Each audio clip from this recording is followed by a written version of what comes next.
All right, how you doing? How is everyone doing? This is Michael Gilchrist and Melody Gilchrist from the Mike Gilchrist Show. We're live. We're live and present. We're happy to be here. We had some technical difficulty. We would have been on earlier, but we made it and we're here, and hopefully we got it figured out for the future. We want to do something different today. After everything that we've done, everything we're doing, and even the last couple shows that we had, hopefully everyone's seen it. I said, okay, it's time to bring my wife on and let's talk about it. So we get to know us a little better. And we're going to see her from time to time. And I want you to see her too, right? Hey. And so I'm glad, that we're here, but we want to talk about us today as we go forward. And that way you can learn a little bit about us because, we're going to, have a humongous following. I'm just believing that this show is going to be effective to a lot of people. Yeah, as an author, I talk to so many people, and um, and I know I try to give my best point of view to everyone, and so and that's what I want to relay here. I want people to be able to see, you know, who I am, wife, family, type of person I am. I wrote a book. I mean, my life story is in there. Writing another book and hopefully to be released this year. I won't put a time on it because we just got back from two book signings. We did one in Amelia Island. We were with the New York Times best-selling authors, shaking hands, finding out how can we get to that point as well. But one of the guys who was there was Steve Baldacci. I mean, and a host of others. I mean, it's amazing how um, I'm sorry, David Baldacci. It's amazing how um, you know you're around people of books made with words, and it shows us how powerful our words are. And so, as an author, my wife always tell me if it wasn't for her, I wouldn't have had a book. Because I was being funny one day, and it's not a joke, real true story, And I'm like, how much am I going to give you once? We make it, and she said, hold on, if it wasn't for me, you would have had a book. So true. So I want to bring her in because I tell people all the time. I said my wife was the one beside me, not behind me, beside me, helping me, pushing me, ushering me to go forward. And if it wasn't for her, I don't know where I'd be. I mean, the late nights when we travel all over the world and just how much she's sacrificed to be with me. And I want to share that or some of that experience with you all because I think it's important as me, a host of a show and she as well, because you're going to see her as well, not just today, but many times, and even as cameo, because she don't want to be head up a show herself, but she don't mind supporting me. I mean, for her to be here, I'm just ecstatic because, um, she's special to me, and so as we go forward, like this is great that we're here to do this, to be here at this time, moved in the right direction, and it's positive. I'm positive. My relationship is positive. and easier said than done. I mean, I hope. Let me see if I can, just in case, uh, see if we can make sure the what do you call it? I'm not sure if the Texas stuff is on. And so, but I want people to be able to, chat if they want. Oh yeah, yeah, it's here, right here. And so, people have questions, so you can text it in and go from there. And so somebody said, "Amen." But yeah, yeah, life is beautiful. But you know what? It's hard to find a beautiful relationship. It's hard to find caring relationship, loving relationships. And I want to share it with you because I know it exists. If you read my book, and I'm just be point blank, I was a mess. I mean, seriously, I was a mess. I was going in many directions and wasn't doing anything. I wasn't doing anything at all. And so I knew I needed something in my life or somebody in my life to help me to gauge the right attitude in the right direction.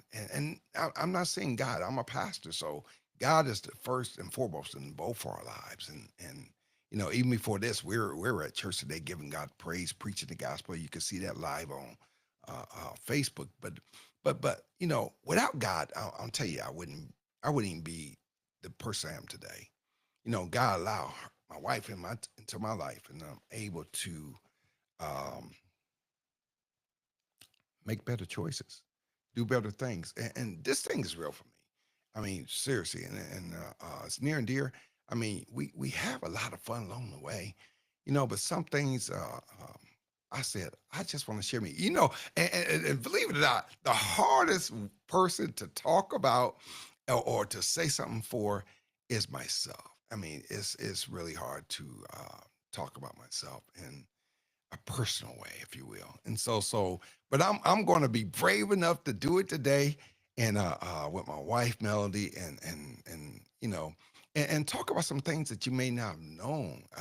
I'm kind of vocal about her because she's quiet to most, but not to me, and so people don't know her. People don't understand our relationships. We're not worried about a lot of outside influences.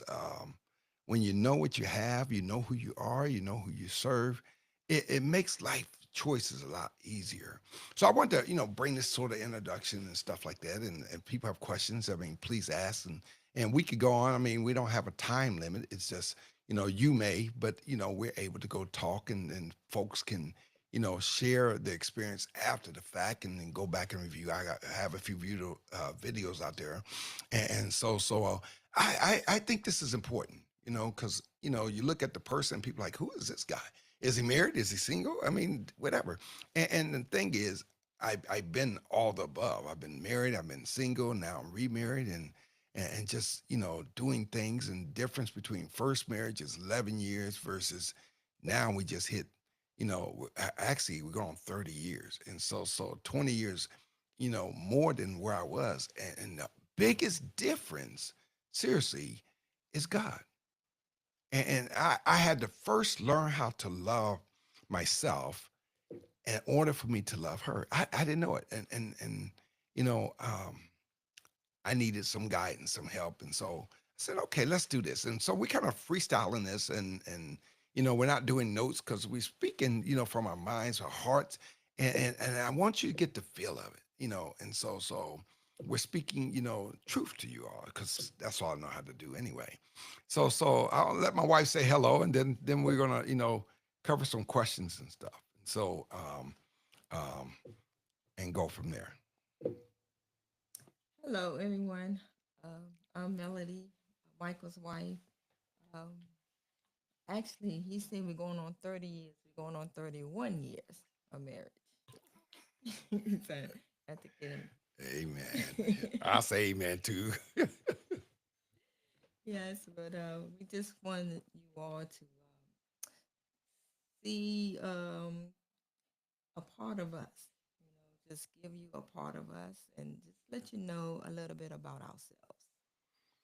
All right, where do we start? I mean, the list is long, and we are definitely world travelers, and so Uh, we both come from, uh, um, I want to say, sort of like humble beginnings, and it's, I want to say by chance that we met, and so she grew up. She's from North Carolina, Wilson, North Carolina. I'm from Akron, Ohio, and the path I was on, it was no way that I could have met her myself. And so I mean, out of all the places I've been, seen, and choices I made, and my life is far better. I'm let's just say a tad bit older than she is. No, I'm a little bit older than she is, and I think the message is just right, um, so I'm like, I'm looking at it, I'm saying, okay, I'm a little older. How do I approach this? And if I want people to read my book, and not because I'm saying it, because when I'm talking, like you're really gonna understand me a whole lot more because I put things out there I guess most people would not. And so I like to draw that curiosity because I don't want you to get to know me now and then you're surprised later. And so that's why I say read my book. I'm really transparent and love me, hate me, I don't care, but that's my thing. I care about being who I am and not trying to impress anyone. I wanna live my life and yet set a positive example and live for my wife and I live for God, live for the example I'm setting, but never living for people. I don't do that. We don't do that. We're like, we're into each other. And so we're not into just appeasing everyone and bowing down and kissing up and being naive. We're a lot smarter than we look, And so some people think, we're naive, we're this, we're that. We may not say anything, but we're not naive. We gel between each other, and so we're like, okay. And I never had. I'll tell you, I never had a relationship like this ever, ever, ever. And and let's ask my wife, I'm going to answer some of the same questions she asked. If she asked it, and she answered it, and then I'll go and answer myself. And so you look at this, some of the answers may surprise you, and some of these things are listed in my book as well. Because when I first met her, I'm not even going to tell you. I'll let her tell you. You know, what do you think when you first met me? Yeah, what do you think? I'm sitting next to her. So you can see if I nudge her, like no, I'm not doing. I'm not going to do that. I'm not going to nudge her. And so this is it's funny. Get me a little chuckle out of this. All right now. All right. So we look at this. When you first met me, what do you think? So that's not a loaded question. It's not personal and depth. So you remember she remember everything she told me. So she got it. She could talk. Go ahead and talk. They want to hear you anyway.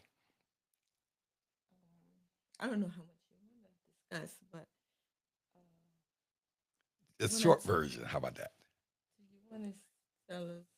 Yes. Oh, do you want to talk about how we met? No, no. When you first saw me, what you think? You told me already, but tell them. Well, when I first um, saw him, I thought that this man looks much older than I do. So I thought, I said, well, I know this old man is not trying to talk to me. That was my first thought. That's what she told me. Yeah, that's what she told me after the fact. This she called me an old man. You believe that? Yeah. Go ahead. So you said don't tell the whole thing, right? Right. Because they got to read it in the book. Yeah. They got to read. You got to leave some out for the book. Go ahead. um, well, so I don't know how to draw it out because I don't know how much to say. So Just your first thoughts. You met me. You say this old man trying to talk to me, and so forth, so on. But And just, you have anything else to add to that?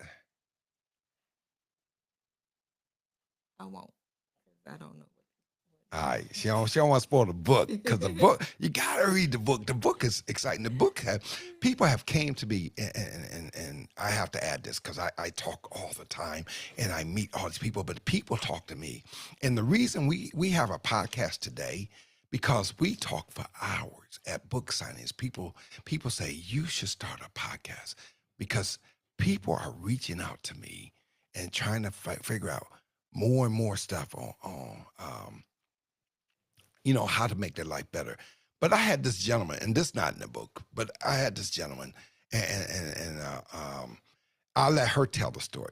We had this gentleman, and he said the my book saved his marriage, and so she can tell you a couple things about that. Oh yeah,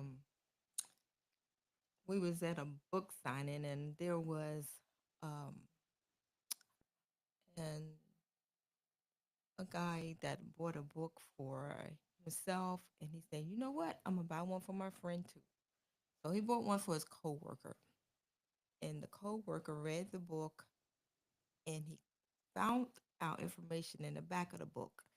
So he called my husband, and he said, "I just got to tell you, your life is a mirror of mine. I enjoyed your book so much." He said, "I was about to divorce my wife, but after reading your book, I decided not to." And so he said, "When the next time you're coming to Tampa, Florida?" He said, "Because I want to meet your wife." He said, "Because now that I read your book and I read about how your wife had interacted with you, I now understand my wife." So we told him the next time that we was going to be there, and he actually came and met us. So we got to inspire him even the more after meeting him. All right, so she has this magnetic touch. I'm telling you, like I said, it changed my life. And I was a tyrant almost.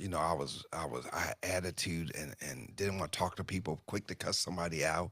This is all before becoming a pastor. I was. That's why if you look at the back of some of my bookmarks, it says from bad boy to bishop. But she worked with me and so I was a work in progress,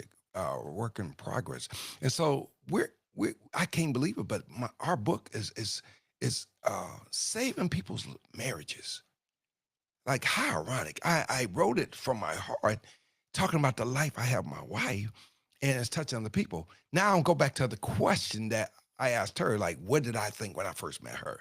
And the thing is, I had I'm not in church. I'm not a preacher. None of this. This is we've been married 30 years, and I've been in church preaching probably good 20, almost 25 years. And so, but in the very beginning, the first couple of years, oh man, I mean, I was a total mess, disaster. And all them stories are in the book, and it's going to surprise you. I'm serious. But that's why we're doing this thing, and to see how blessed it is to be able to talk about a life when it could have been totally different. We could have been divorced. We should have been divorced. If it was me in her shoes, I would have divorced her. And I look at how she loves me, and then I look at how God loved me. And God, He don't look at us like we see ourselves. He don't look at us like we see each other. And so I think that's pretty amazing. But when I first saw her, I was just at, if you know anything about Merlin, uh, um, by Andrews Air Force Base, but outside of there, they had this club called the Classics, and the night before I met my wife, they had what do you call it, ladies' nights or something like that. And I'm like, I'm going, so I went to the Classics, and I'm hanging out. And as soon as I got in there, I went to get my drink and stuff like that. I'm just setting it up, and I think part of this is in the book, but I'm setting it up. But when I got in there, some woman hit me on my behind. I mean, I know I was all that, but anyway, I'm joking. But the thing is, I was surprised.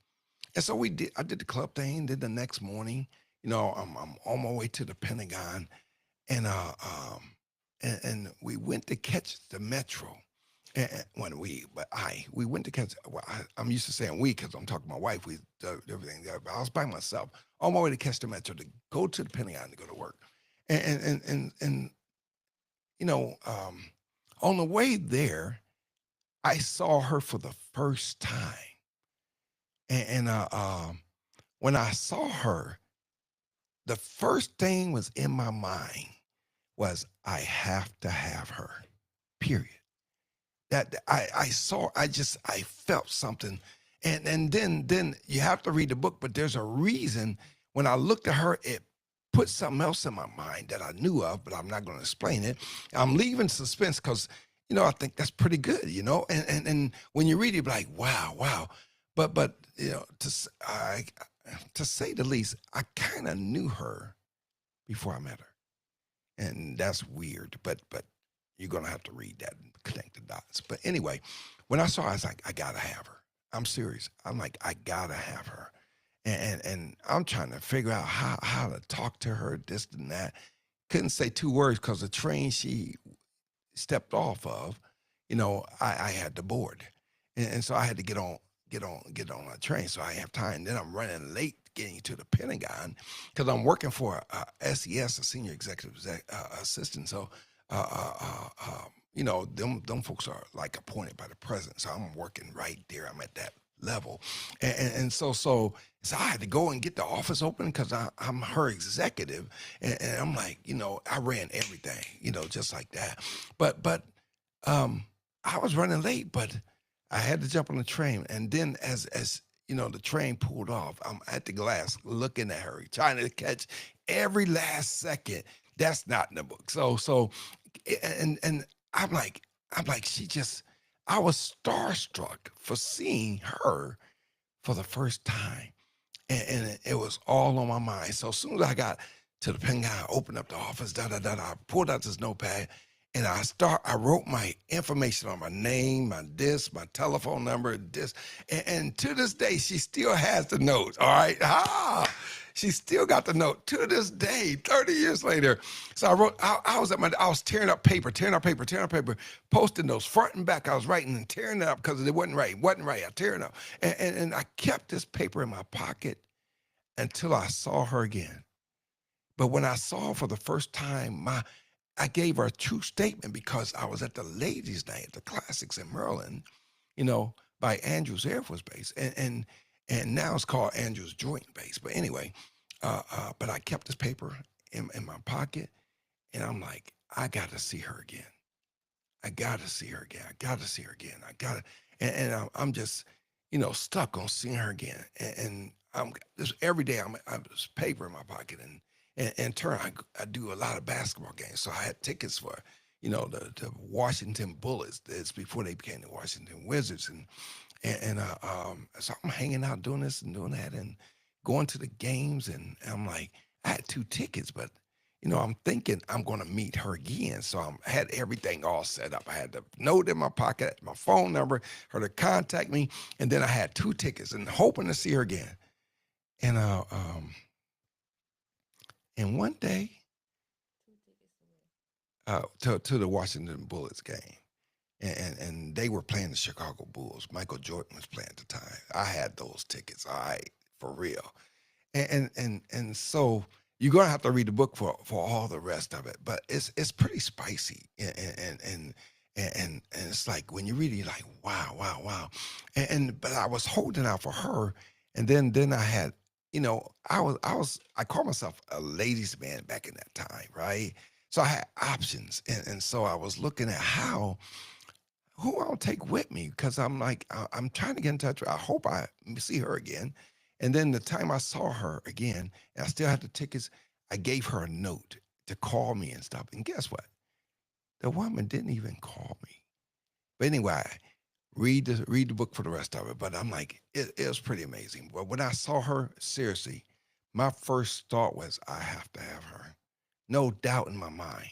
And so that was that. So let's talk something else about this because I'm sharing stories that's interrelated to our relationships to give you a fuller picture, because that stuff's not in the book. I mean, the stuff that happened to me every day now, oh my God. I can't believe my book is 3 years old and I'm still selling out of books, and just, when I found out they're teaching my book in churches, and I'm like, no way, no way. This, there's no way possible. But they are. I'm talking to pastors and bishops, and they're like, we're teaching you, because the stuff in my book or our book, uh, um, um, it's relatable to everyday life, relationships. It's happening right in church. I'm a pastor, so I can tell you firsthand it's happening. And so husbands cheating on wives cheating on husbands, and da da da da da, and everything's going on, and misery and this and that and whatever. But I just put my story out there, and I'm like, okay. And um, I'm not going to ask you that one yet. I have another question I want to ask you, and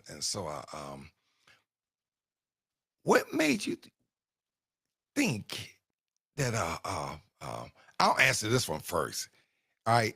But what I was going to ask her, but I'll answer it first.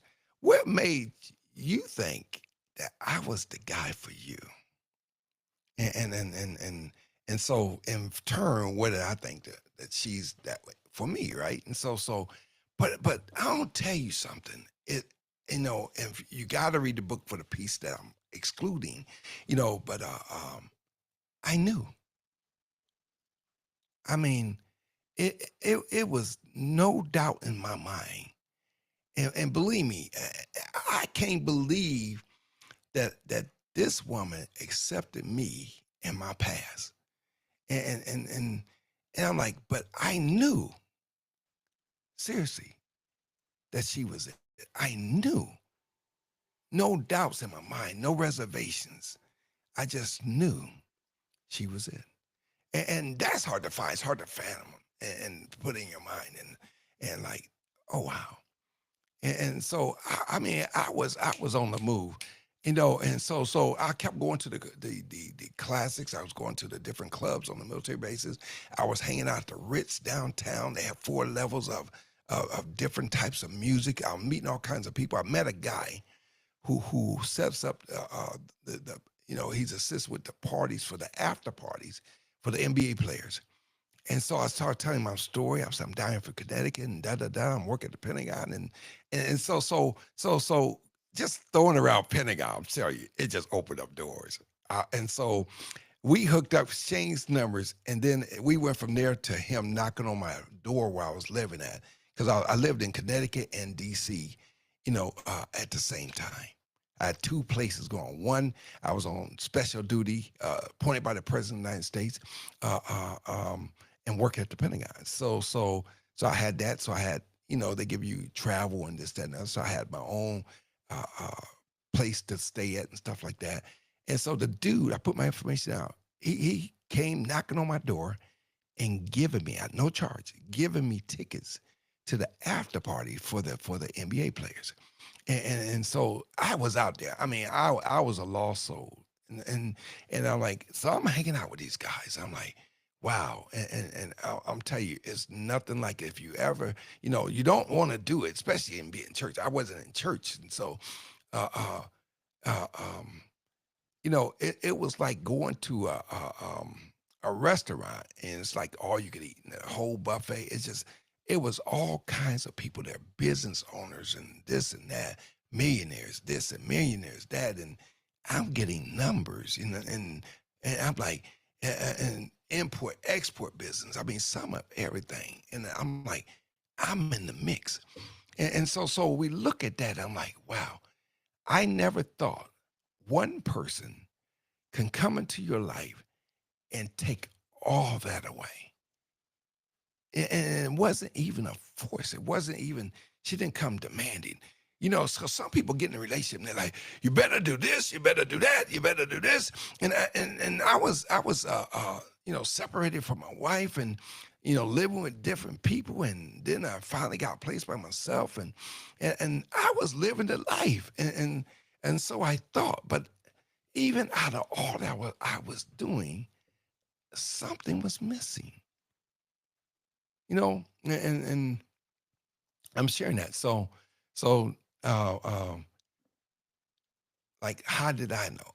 How did you know I was it? And so my question, now I'll let you answer. So I'll share me to you. I'm like, it's like if you ask me a simple question, I got a big answer. So I can't help it. But the thing is, I'm actually putting my heart out here. You're not just getting me and her talking. I'm actually sharing my heart with you because I was actually feeling these things back then. And it changed my whole life. My friends and stuff, even in Connecticut and all my friends, I was like, man, I met this woman. I mean, I was telling everybody about her. And that's what guys do. When they find that one, oh my God. A guy could have 50 women, but when he have that one, you know, or 100 women, I'm serious, it's always that one that put the brakes, because that's what they were saying about me. They said, when you met, I was at the Pentagon going to meetings and people I was working with, and I was showing them pictures because I got you know, uh, um, I'm not going to tell the whole story, but I've got a picture of her and I carried it with me everywhere. I'm telling her, this is my woman. And she wasn't my girl at the time, but I was telling her, this is my woman. This is my woman. Because I asked, I say, well, I asked that question again. I asked that question. So versus I'll kill it every day because I talk so I override the whole thing. But how do you know I was that guy?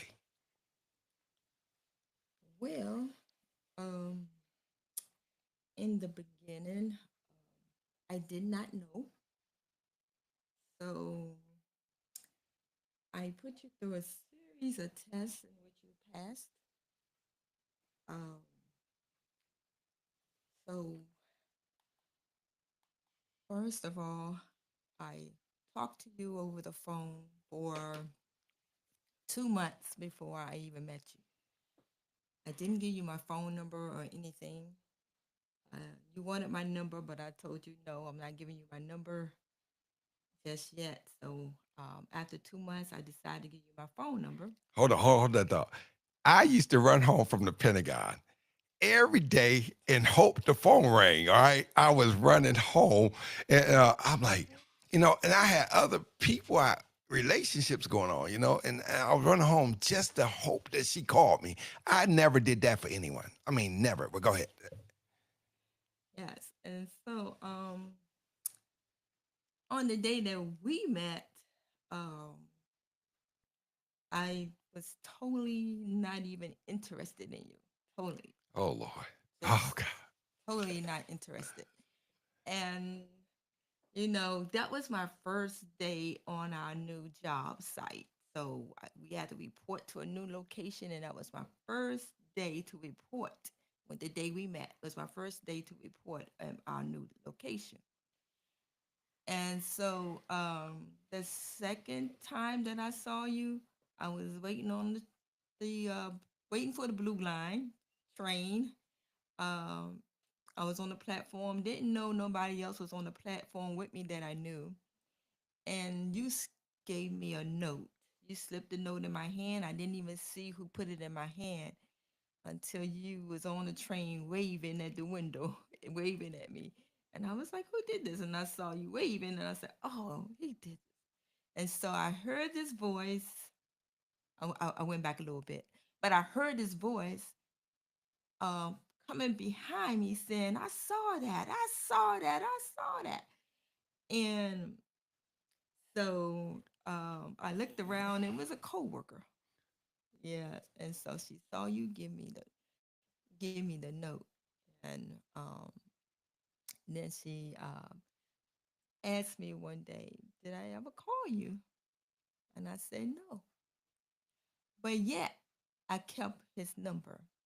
I kept his number because I was keeping all numbers, even everybody. Because some lady that I was going to church with gave me this idea because she said she take all the numbers that she have and she give them to one of our friends that will call and minister to the guys. They would try to get them in church. And so I said, "Oh, that's a good idea." So I was stacking up my numbers, and that was my plan to give them to a friend of ours. And so I end up cause she prompted me.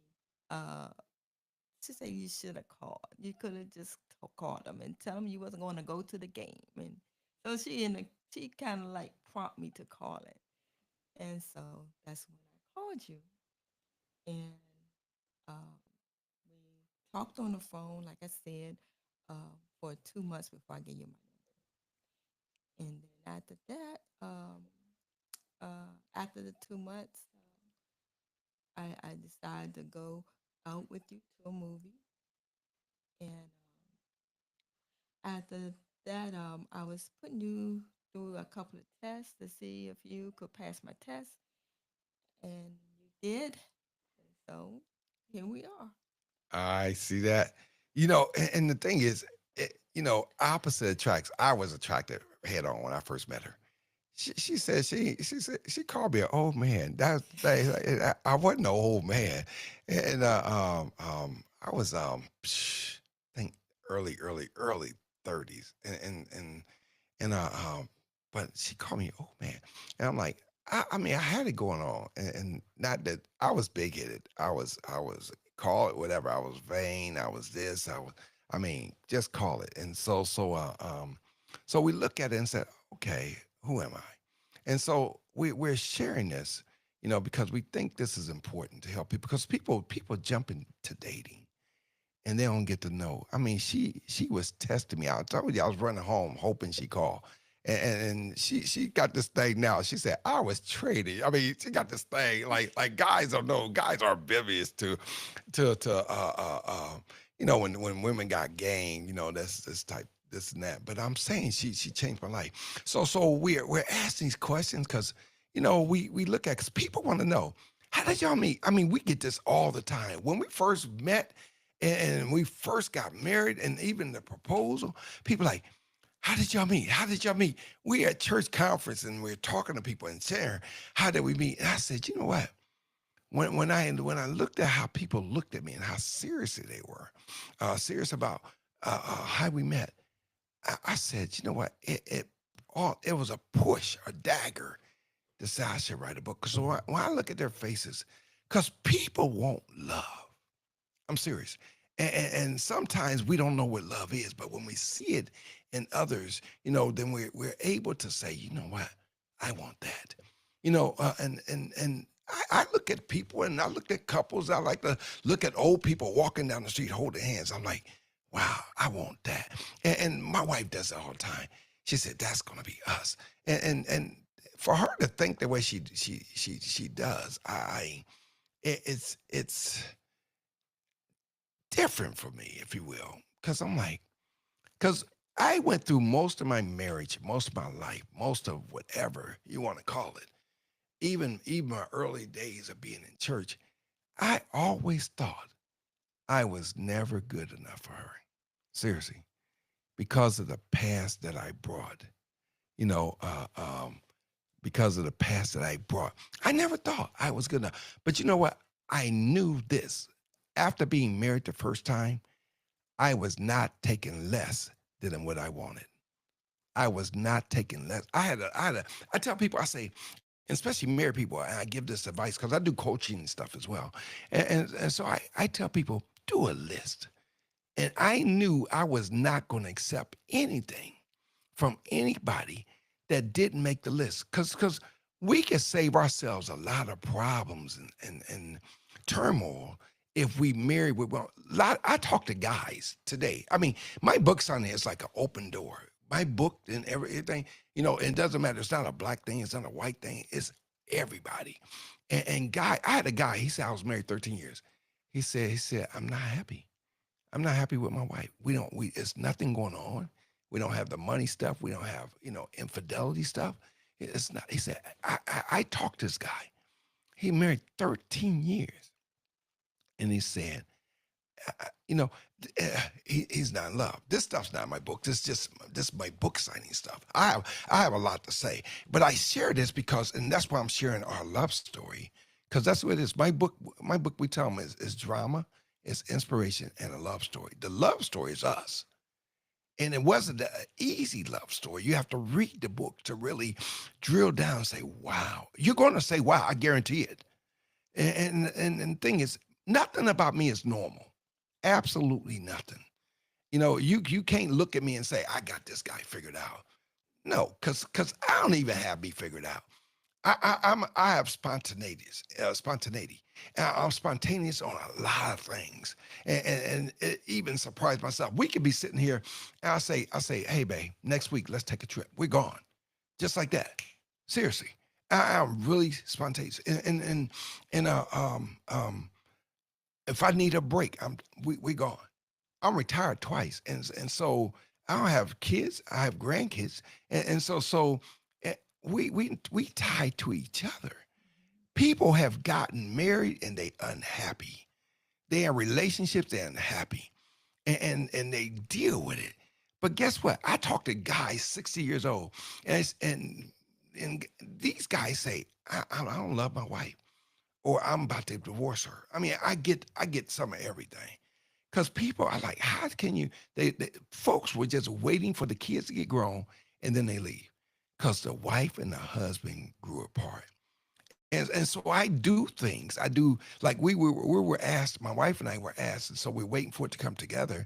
But they want us to do a marriage retreat, like go away with a bunch of couples and share our experience to help people reconnect, re-engage. And so I have a lot of secrets that I put out there, but I'm not putting it down. I try to do everything where you get into the book or you get it on podcast. Cause podcast is for this month it's free, and then after this month we're going to start monetizing.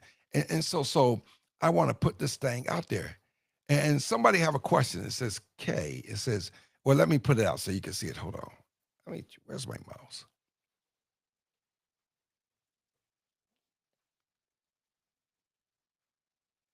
That was What uh, let me see. I want to put this out there. This one said, Michael said, wow. And so that's that one. So I want to make mention that's he said, okay, Pop, so that's my son. So uh, um um I did his wedding a couple of years ago, and that's another story. But here's one from Linda. She said, anything worth having is worth waiting for. Y'all see that? And that's true. You got to wait for people rush. And that's another thing. We're going to talk a lot about relationships, believe me. And we just getting started. But I want you to see us. I want you to see our love. I talk more than she does, but I push you out there to talk as well.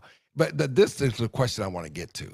And so this is how do some people how do some many men have so many men. read it for me then. Why do I was put it the out there question? again. Why do so many men have trouble being spontaneous or romantic? And you know what? I'm going to cover a lot of this. And even in my next book, I'm doing a book for women because women come to me because of my past with women, my past relationship, my past marriage, and how I was. And thing is, I'm transparent about it. But women, a lot of women come to me, and I have markers. I'm going to put markers in there because I had them fill out a card and say, why should I write a book for women? And so I'm going to put this out there. But anyway, uh, uh, but why so many men have trouble, Let me say uh, being spontaneous with women? Because I teach women in my book, and I tell this to everybody in my book signing, so I'm shared here as well, because it's so much in my book. I'm telling you, it's not. I can tell you 10 things, and there's 50 other things in there. But I use this one example, and I'm not ashamed of it. I'm saved, sanctified, and the thing is, a lot of people hold their past in front of their face. I let my past go. Number one. Number two, my book title is Unworthy, Chosen, and Forgiven. I've been forgiven by God, and I've been forgiven by my wife. And so she didn't hold my past against me. And so it made it easy. Why so many men have these problems? In my book, I have to use this example because it's the best way I can explain it. I thought I had four women pregnant at the same time. And so I've been teaching women, and a lot of parents tell me thank you for talking to my children, men and women. I have dads say thank you for talking to my daughter, and so. But a lot of parents tell me thanks for talking to her because I share this stuff with them, and I'm like, I'm the guy your parent want to keep you away from because I had a good game, and the older guys have real good games, and these young women are falling into the trap because the guys they got the cars, they got the house, they got this, but you gotta watch the game, and so guys want what they can't have. And so why they have trouble being spontaneous because women, and that's why I use the example about the 4 women I thought I had pregnant, they make it too easy for men. Seriously. And the thing is, it used to be tabooish for a virgin to be a virgin. It was tabooish. You teasing people. You're in school. Oh, you're a virgin. Nah, nah, nah, nah, nah, nah, nah. But the virgin don't have kids they got to take care of while they're in high school. The virgin does not on welfare, Section 8, or struggling to make it through life trying to raise a child that the person that you thought you was in love with when you had that child, you got to reap the benefits of that. That's negative. And so men have trouble because I'm blaming women. Because if women say no, it's nothing. You gotta say no. And I'm really passionate and adamant about this. What's wrong with waiting? And so being romantic, I'm writing a book for men as well. Guys come to me. I actually started the book, but when the women start coming, I push the book aside to the men. And to just help men some, because people come from different paths, uh, a lot of guys don't know how to be romantic. And I'll tell you, in my past experience, I didn't have to be romantic. I make a phone call and the girls at my door, women at my door. Seriously, I just make a phone. I ain't got to take you out to dinner. I don't have to take you to the movie. And that's why I'm saying we make it too easy.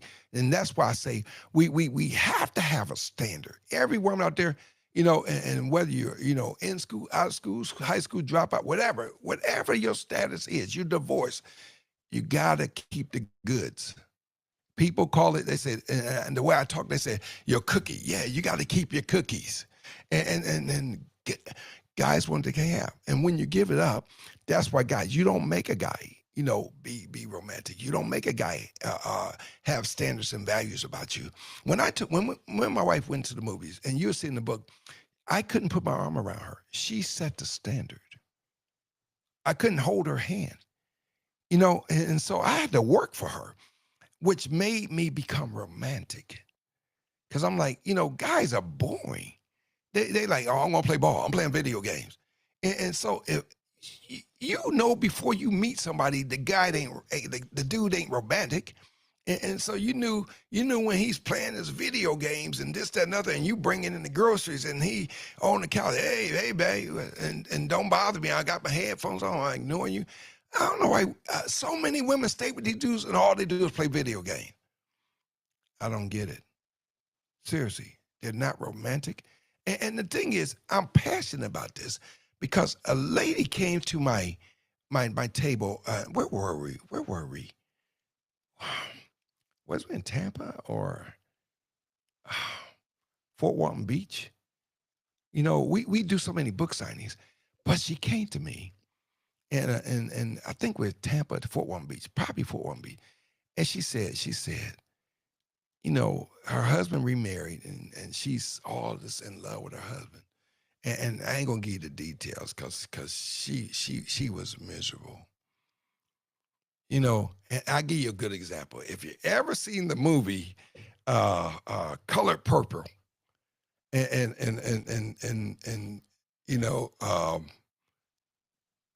Whoopi Goldberg was in this scene with Danny Glover, and it's an intimate scene, but it was the less thereof. And so if you look at that movie, this is her story. And so I said like that. And so because I want you to think. I can just spell it out for you, but think. And the thing is, I was like, try this, try this. I'm giving her ideals on how to win this guy because a lot of times, men may not be romantic, but some women aren't romantic, and so it goes both ways. So hopefully I answered your question, about um, Why they aren't? A lot of it's lack of training and the lack thereof of love. The love's not there because when you're in love, you do some crazy things. I used when I was leaving Washington D.C. for the first time. My wife, I called her my girlfriend. She came to my apartment, saw me off. So I was about to drive off, and she was going to go back and catch the train and go home. But she bought me a basket, and no one has ever gave me the tenderness and love, and to this day I still have it. It's a little bear in it that she had in it. It says hugs and kisses, and so when I got the basket, I'm leaving and I'm going up to Connecticut. I'm actually living with another female, and I'm bringing this basket in. And she's like, "Where you get this from?" And I'm like, "They gave it to me from the Pentagon." So I was a good liar, right? It's all like they gave it to me from the Pentagon, and so that was my best way to to say it. So I'm like, I have to laugh.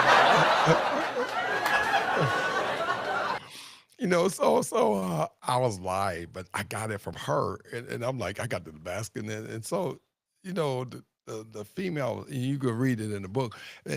She bought it, and so I'm like, because guys are great liars. I'm telling you, especially when you're on the fence, man.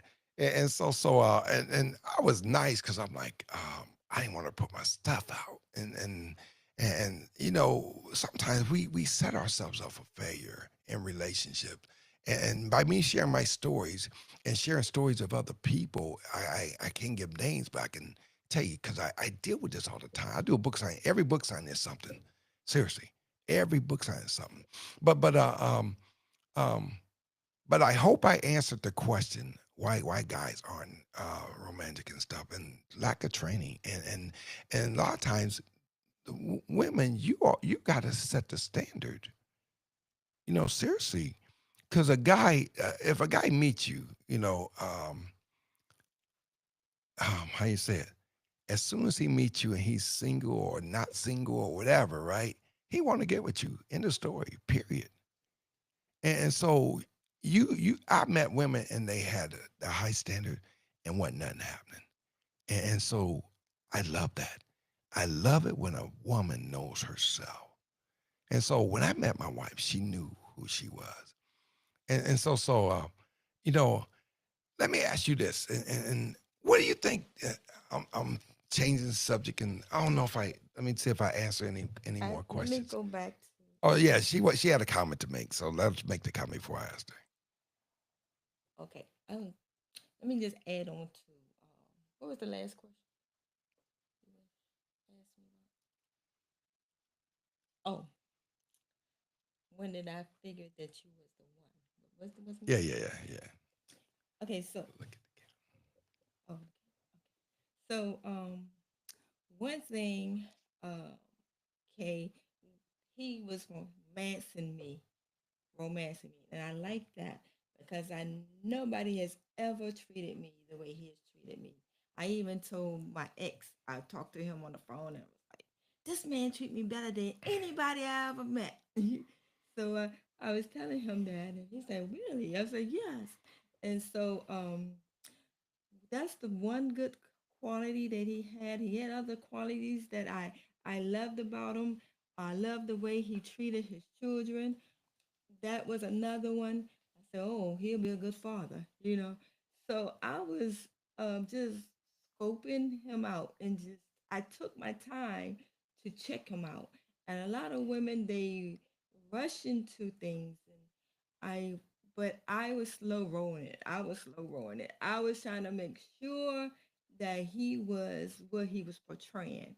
And so and I was making sure of the things that I didn't like about that he will be able to change on his own without me being uh, forceful for him to change.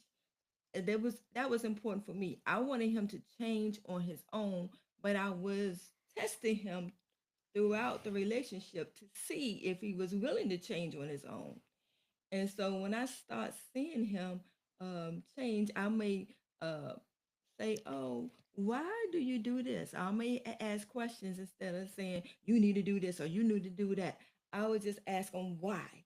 Why do you do this way? Why do you do this that way? Why are you cussing? Why are you doing that? This or that. Whatever it was that I didn't like, I would just ask the question why. Did you? There's a lot of people they curse and they thinking, oh, that it makes them big and bad and bold, and that's why they curse. So I asked the question why, to see, to make you see that you don't really have to do all of that, and make you realize that you don't have to do all of that. And so when I start seeing the changes um that he was doing on his own, like for instance, I would go um um to his place, the phone, or he invited me over, and the phone was just ringing off the hook. My first visit, the phone was ringing off the hook, and he, I don't know, should I say?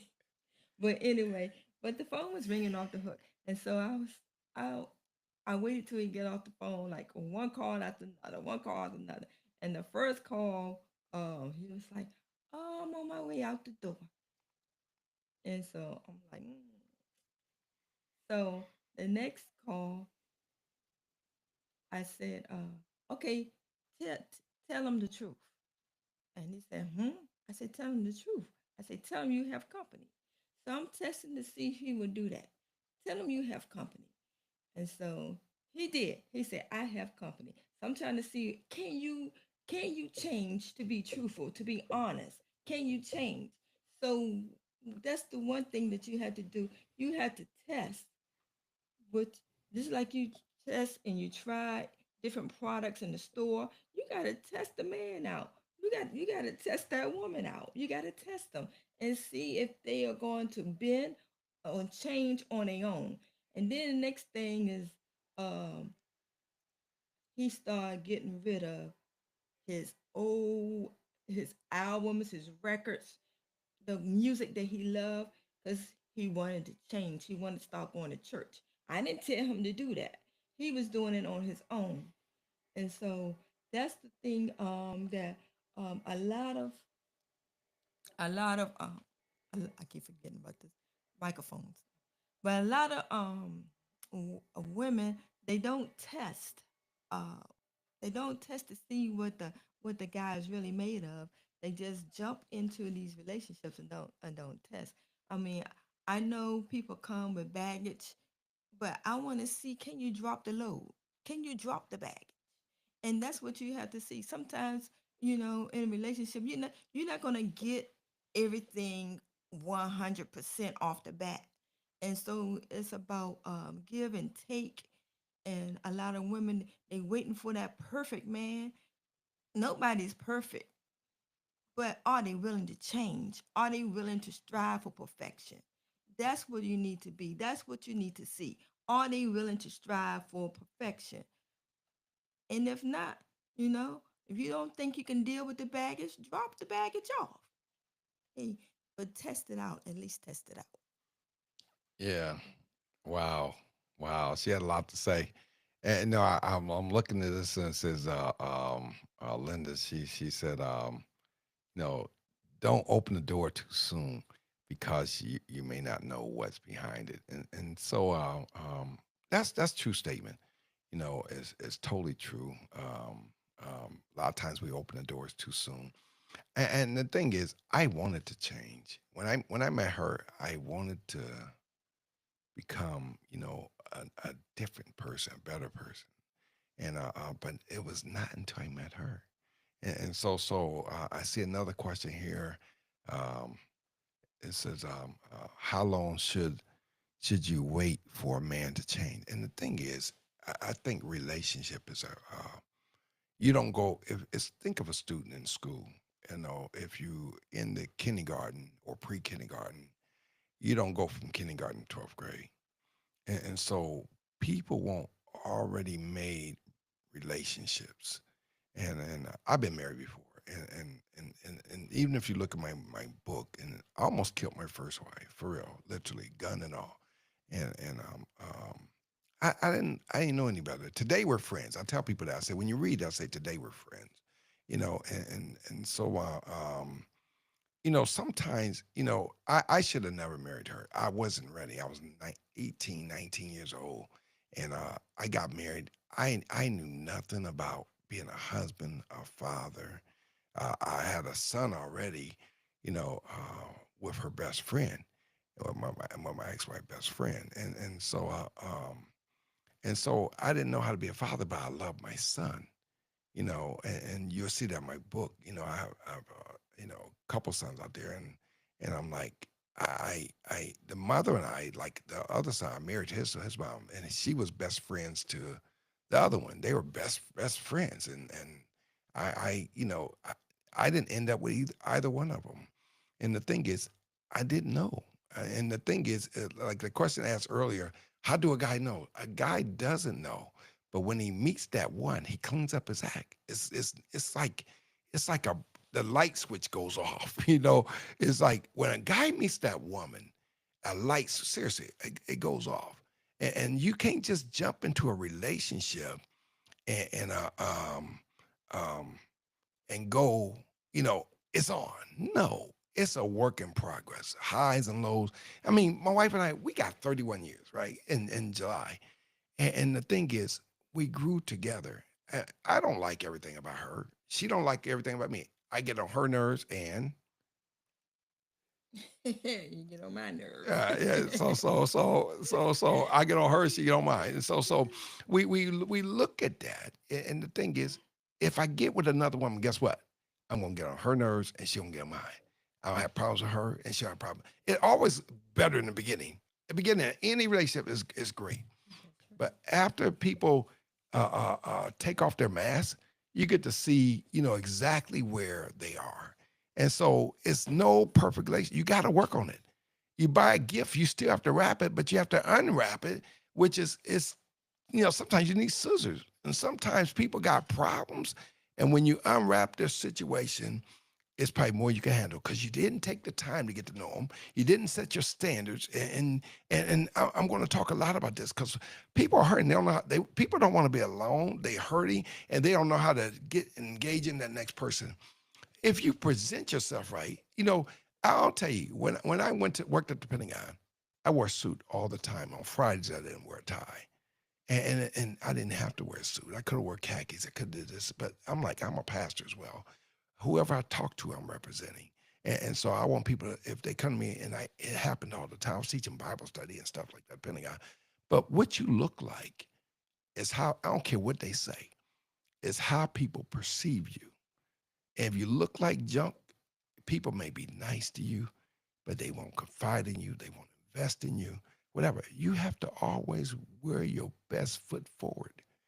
When women come out the house and they got hair rollers in and da da da da da, and guys got wife beater t-shirts on and this and that and pants baggy, you already know what you're getting.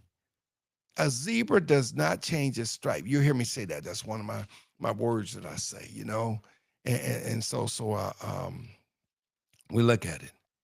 I see a note down here. You don't make me cry. I see a note down here. My son, he said, "I love you, pops." Kids don't understand. I mean, I wasn't close to neither one of my sons, and because they were kind of closer to their moms, I was kind of out the picture and this, that, and the other.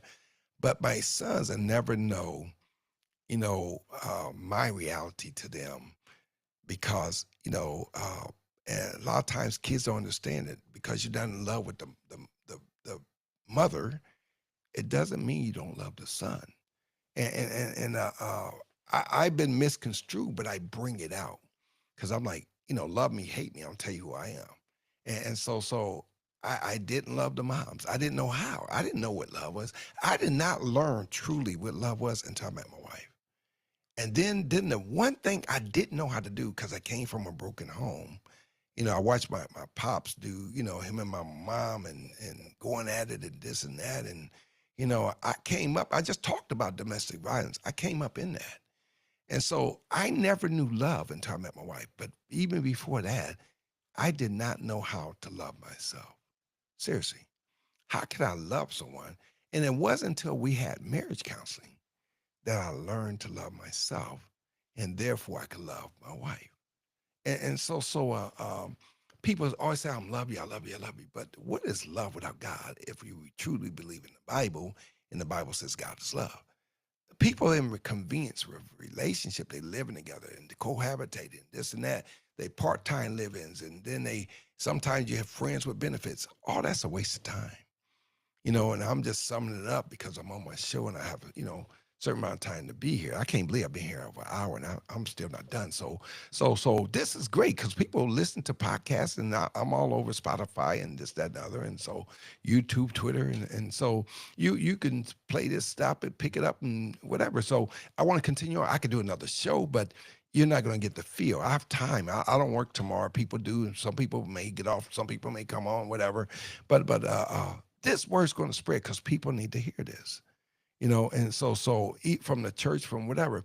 And when you really want love, you have to get love, but you can't get it unless you have that or understand that love from God. And so it is what it is. I had to learn that. And so I love my sons, and I am probably the one of the most misunderstood fathers out there. And one of the reasons, and the reason I'm bringing up, one of the reasons that my wife fell in love with me, it was how I treated my kids, and she loved that about me, and so but I'm like, did she love me more because I treated my kids? I'm joking, but I thought about, I'm like, she loves me, but that was some of the attributes I had to have. That how can I be a good husband? I'm not a good father.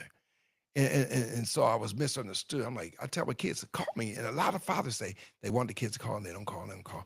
And the thing is, I try to, I try to save my kids all the time. I one of my sons, I used to tell him, don't do this, don't do this, or your wife is this, that, the other.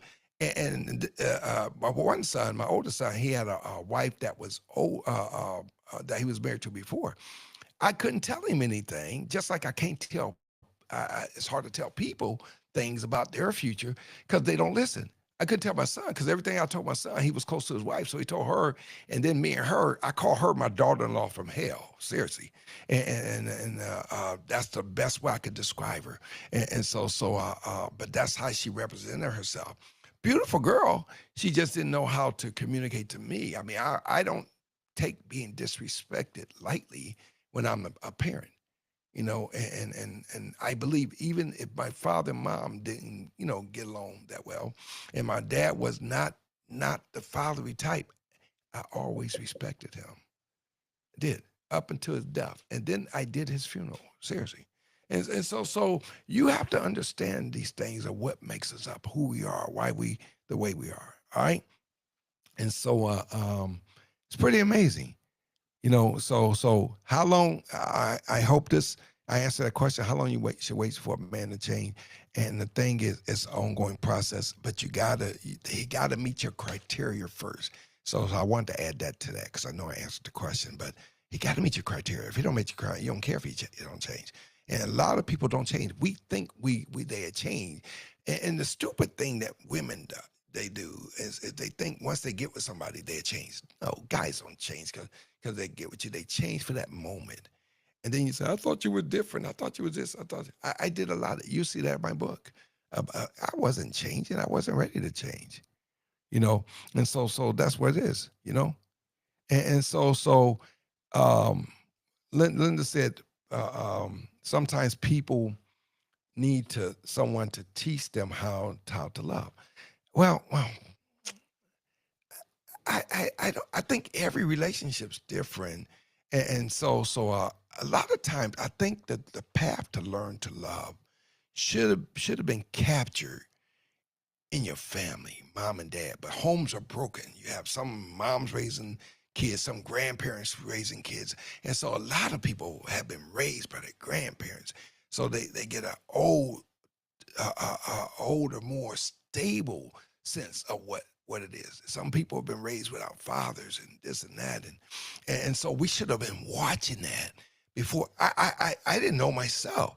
But now looking back, we should have been watching people because that's what my wife and I do now. We're on cruise ships and we look at people in love. We look at old people in love and we're like, wow. Now I talk to them, how long you been married? 50 something years. My first thing is you got it figured out because you can't be married a long time and not have it figured out.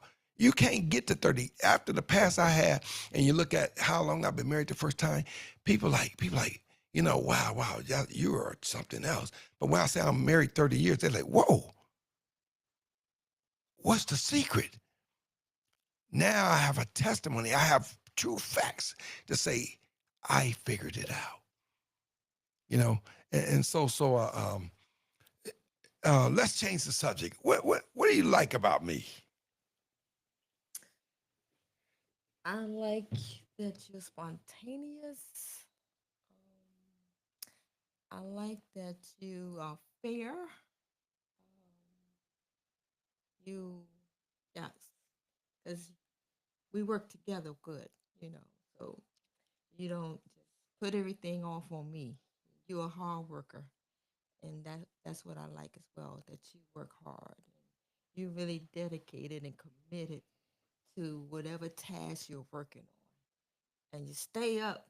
That's the part probably that I wish could get better because you spend all night long if you're working on something trying to get it right.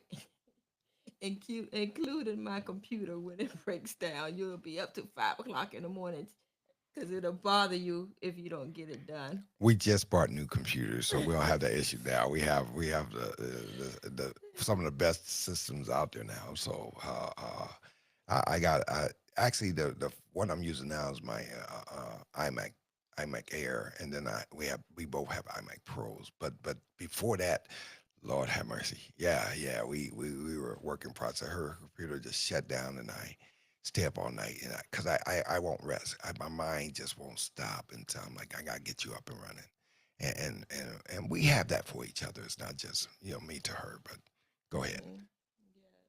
Yeah, yes. And so you have a lot of good qualities, such as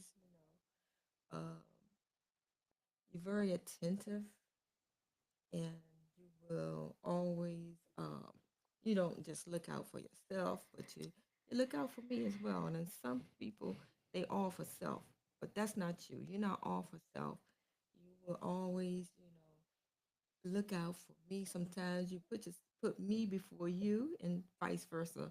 I will put myself you before myself. Wow, wow.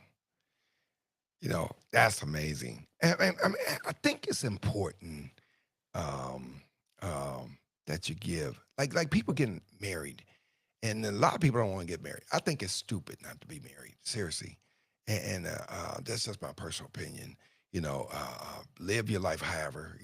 But the thing is, I'm a pastor, so I think not being married, you're destitute. If you die before the world ends, you're going to hell. And so some people don't believe that, but I'm not. These are not my words. These words I learned out of the Bible, and so I like to show that. But this is not a Bible class. We're talking about us. But I'm just sharing. I think it's excellent to be married. I'm not the single guy. Seriously, I'm not the single guy. I don't want to be single. I want to share my life with someone. And so uh, I knew I wanted to be married when I met my wife. And what I like about her, since I asked that question about me, is we have the same strengths. And thing is, I'm about to cancel something with you guys. We're both Capricorn, and people are like, "What's your sign? What's your sign?" Jesus is my sign, and so I don't care nothing about the Zodiac. what you got the zodiac signs and your astrology and because that's not real. And so when people write who you are, like Capricorns, when I used to read these back in the day, I was kind of hooked on it. And they said I was connected to Virgo. It's like Capricorn and Virgo really get along. And it wasn't true. My oldest son's mom, she's Virgo, and we friends today. We're friends, but we should have never. been in relationship. You know, I mean, I even before my book came out, I actually went to her and apologized. I said, you know, my book is coming out, and you know, she like a lot of women, like they're more involved in relationship than the guy, because guys, I mean, seriously, I broke a lot of hearts. Seriously, it's not to be proud of, but the reason I'm doing a lot of this stuff now because I remember the tears of people that I broken up with, and I know people get into you, and like guys don't take the woman serious, and like you know, some people love hard even to a point to commit suicide. They love hard, and I think you know, my oldest son, mom, she a great lady, great family. I spent a lot of time with them, but I should have never, ever, ever, you know, touched her, messed with her, and have a child with her. Seriously. Because I wasn't ready. I was young, dumb, stupid, and immature. Seriously, I'll say it about myself. I was stupid. And then for people to allow me to do the stuff I did, and that was stupid. Two wrongs doesn't make a right. And so I had to go through that task of life, paying child support and doing this. And I was miserable. And I spell it out in my book. I'm just doing an overview now. But I'm like, it was crazy. But what I like about my wife is she stayed with me. I had kids and she accepted me. I came to her with a list of, you know, my brother describes it like this. He said, man, you was a hoe. And so, and so I didn't know any better. And it's no excuse, but, but, uh, um, but that's who I was. I did it out of ignorance. And now I'm educating folks on how to do better. I'm helping relationships on how to do better. I don't mind talking about myself. I don't have regrets of what I did, you know, because I too had to forgive myself. And when you forgiven, you don't hold that baggage on you. I don't feel bad about it. But now people are getting help from what I put out there because of the way I put it out there. And I'm like, this is wow, crazy. This is beautiful. You know what I mean? And so I like it. She stuck with me through thick, through thin. When I first came to her, I couldn't even write a check. Seriously. And so she helped me to get my credit back in line. You know, I used to curse. And the way she asked me, why did you curse? She's mentioned that earlier. She has a way of asking me questions that make me feel like I just got beat by my mama. Seriously. And so you look at that. I'm serious. She asked me questions, and I'm like, I felt so terrible, you know, from that. And then I used to gamble. She say, "Why you gamble?" I felt terrible, you know, so I wanted to change. You know, when you put it, what you do right before you don't have the same opinion about it. You know, for folks that curse and use bad language, when you ask yourself, why did I really do that? I was actually hurt because, you know, it hurted her for me to be the way I was, or shall I say, it hurt her for me to be the way I was at the time. And that bothered me because I wanted to please her. I wanted to do it right. I wanted to make an impression. And then I wanted to do it right because she's like the only woman, seriously. You know, when I got serious in relationship and she wanted to still make a go at it with me. And that's why I never felt worthy. And being in, people coming to church, and you probably get that same feeling when God forgives us, and we're like, you know, I don't feel worthy. And so that's that. But she stuck out whatever I did. When I was going to school to get my degree, I tell her, I say, all right, this degree is both ours. I'm driving to the Pentagon. We're living in Virginia, and she's in the car quizzing me. You got your test coming up. What is this? What is this? Tell me this. Tell me this. Explain this. Explain this. And then we're going over, and then she asked me questions in a different way. She asked me this, that, that. You know, I stayed on the dean's list when I was in college because of my wife. She would not let me be average. She would not let me just do just enough. She sacrificed her time to help me to become the man I am today. See, people don't know that. That's not in my book. And so I wanted to explain that. She knew what she had, and I didn't even see it. I didn't know my value. I didn't know my worth. I didn't know somebody can see more of me than when I saw myself. I was a guy that wanted to kill myself. Seriously, I wanted to die. And for somebody to look at you and see you, eh, that you're not even touching your increase, you're not even touching the paramount of your life. You haven't reached the pinnacle of your career, your life. I'm like, that's what I love about her. Sticking things out. She's the one that taught me when I came home. I used to say, I was married before. I used to say, I'm the man, so I'm the. And she came to me just as calm, and she said, a king does not have to say he's a king. And I'm like, wow, it blew my mind. It did. It blew my mind. So I don't come home saying I'm the man. I don't come home demanding this and that. I don't come home arguing, fussing, fighting. So when we went through marriage counseling with a church up in Maryland, and when we was up there before we got married, do you not know even today we still have our marriage books, premarital counseling books, because it made such an impact to our lives, and to look at where you were at the time to where you are now. I did not know that. So it was touching for me. So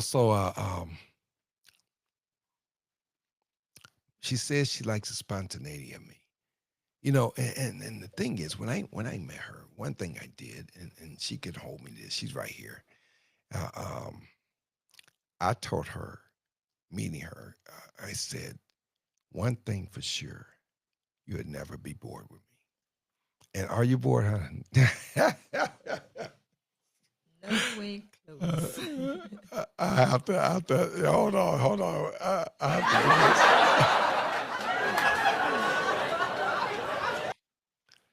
and then why you say you're not bored? What makes you're not bored with me? Because I'm telling you, we 30 years, and for 30 years, she said she's answering, and if somebody sent a question, I put it out there, but I thought that was important to this relationship, and I'm going to say even more down the line, but go ahead. Oh, we're always busy. We always on the go. We always doing something. Uh, we travel a lot. We work together a lot. We work, we play. We work, we play. There's no time for boredom. And that's my motto: work hard, play hard. And the thing is, if she looks tired, I tell her, I say, you don't have to cook. Let's go out to dinner. Let's go get takeout. And I do that. I'm not trying to run her into the ground. And my wife is special. And believe me, and it's times, especially when I first got married to her, I wanted a divorce. Seriously, I wanted to divorce her, and because I wasn't used to being down with like one woman. I wasn't used to just one woman to meet my needs and this and that, and I wasn't used to just settling. And um, she's the reason that changed my mind, because she wanted me when I was at my best. She wanted me at my worst, and when I wanted to leave, she still wanted me. And she brought something out of me that I didn't know existed. Because one thing I did, and she made me realize when things got heavy, the one thing I would do was run. I leave one relationship and go to the next and to the next and to the next.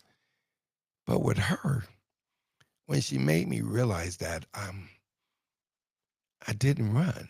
I can't believe, seriously, that I'm married going on 31 years, but it's because of tenacity and the attitude and this God fearing woman that I married that made me realize it doesn't get better when you run. It seems like it's always good in the beginning, but it doesn't get better because at some point you still have to meet some of the same challenges. And so we look at the glorified version of what we got into. And the beautiful thing about this relationship, we don't have conversations like you sleep on the couch. I'm not coming home tonight. You know, and you know, when we not getting along, we disagree.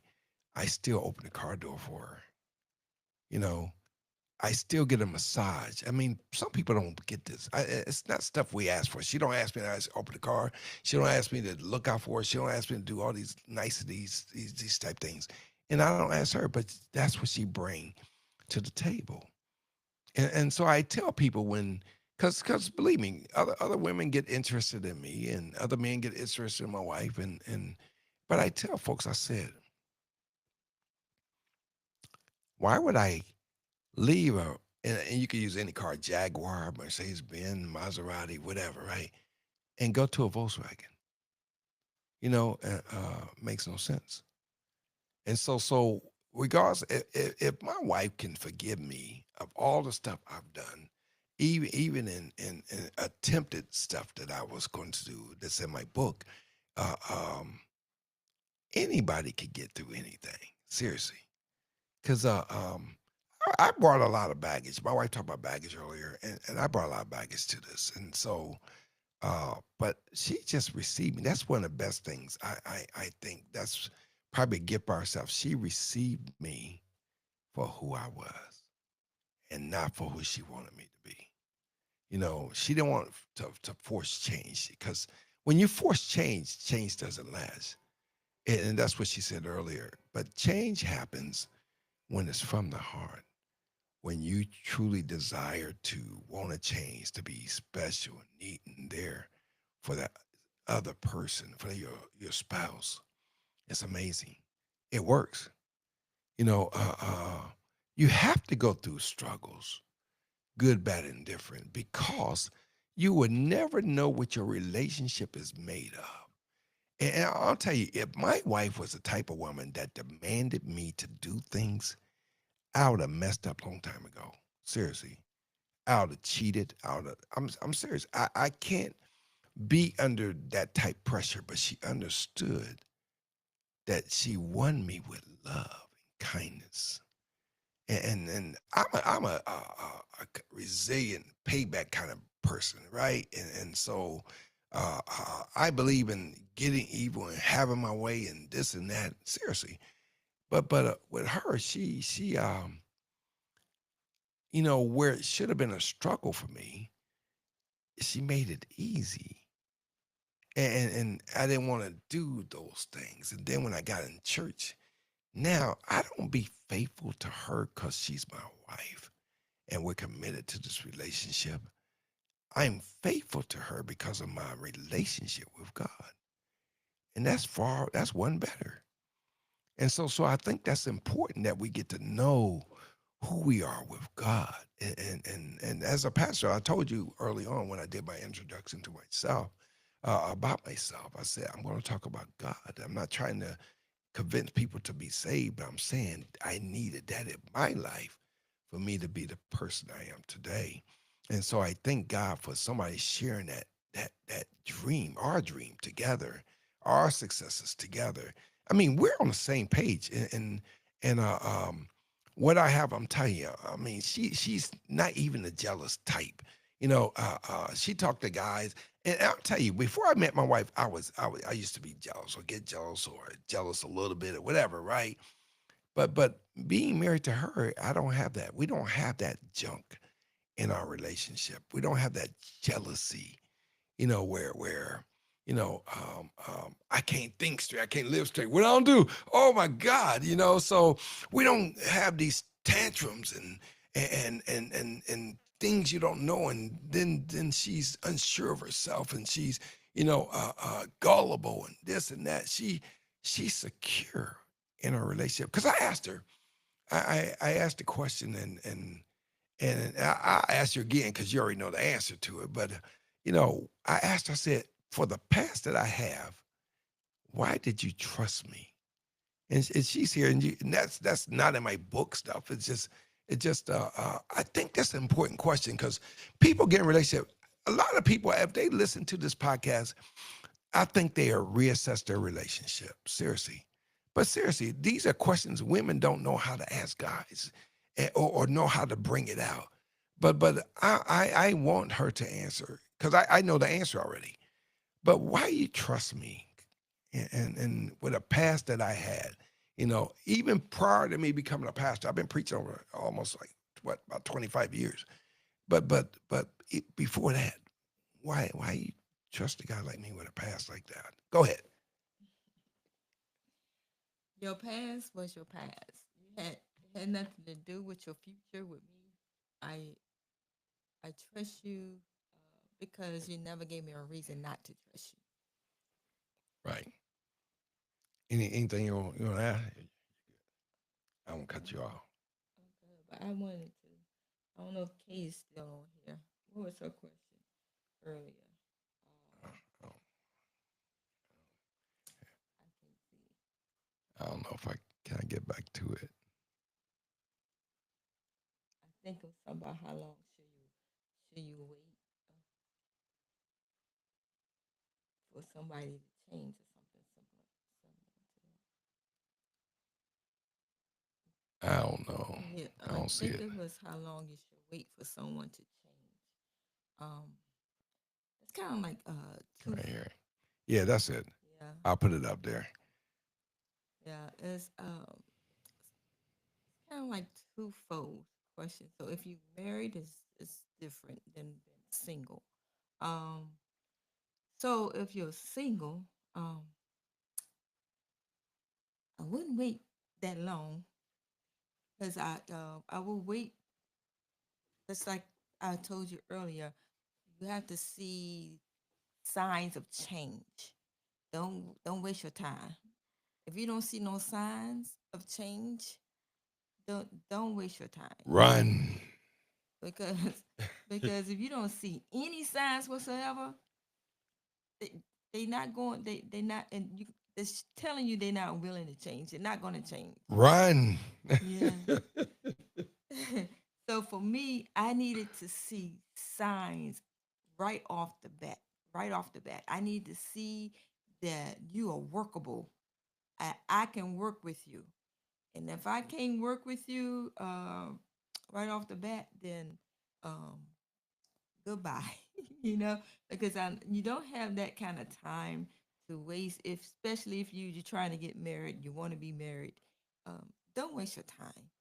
Uh, but if you married, uh, you have to wait. Is you just wait and you pray.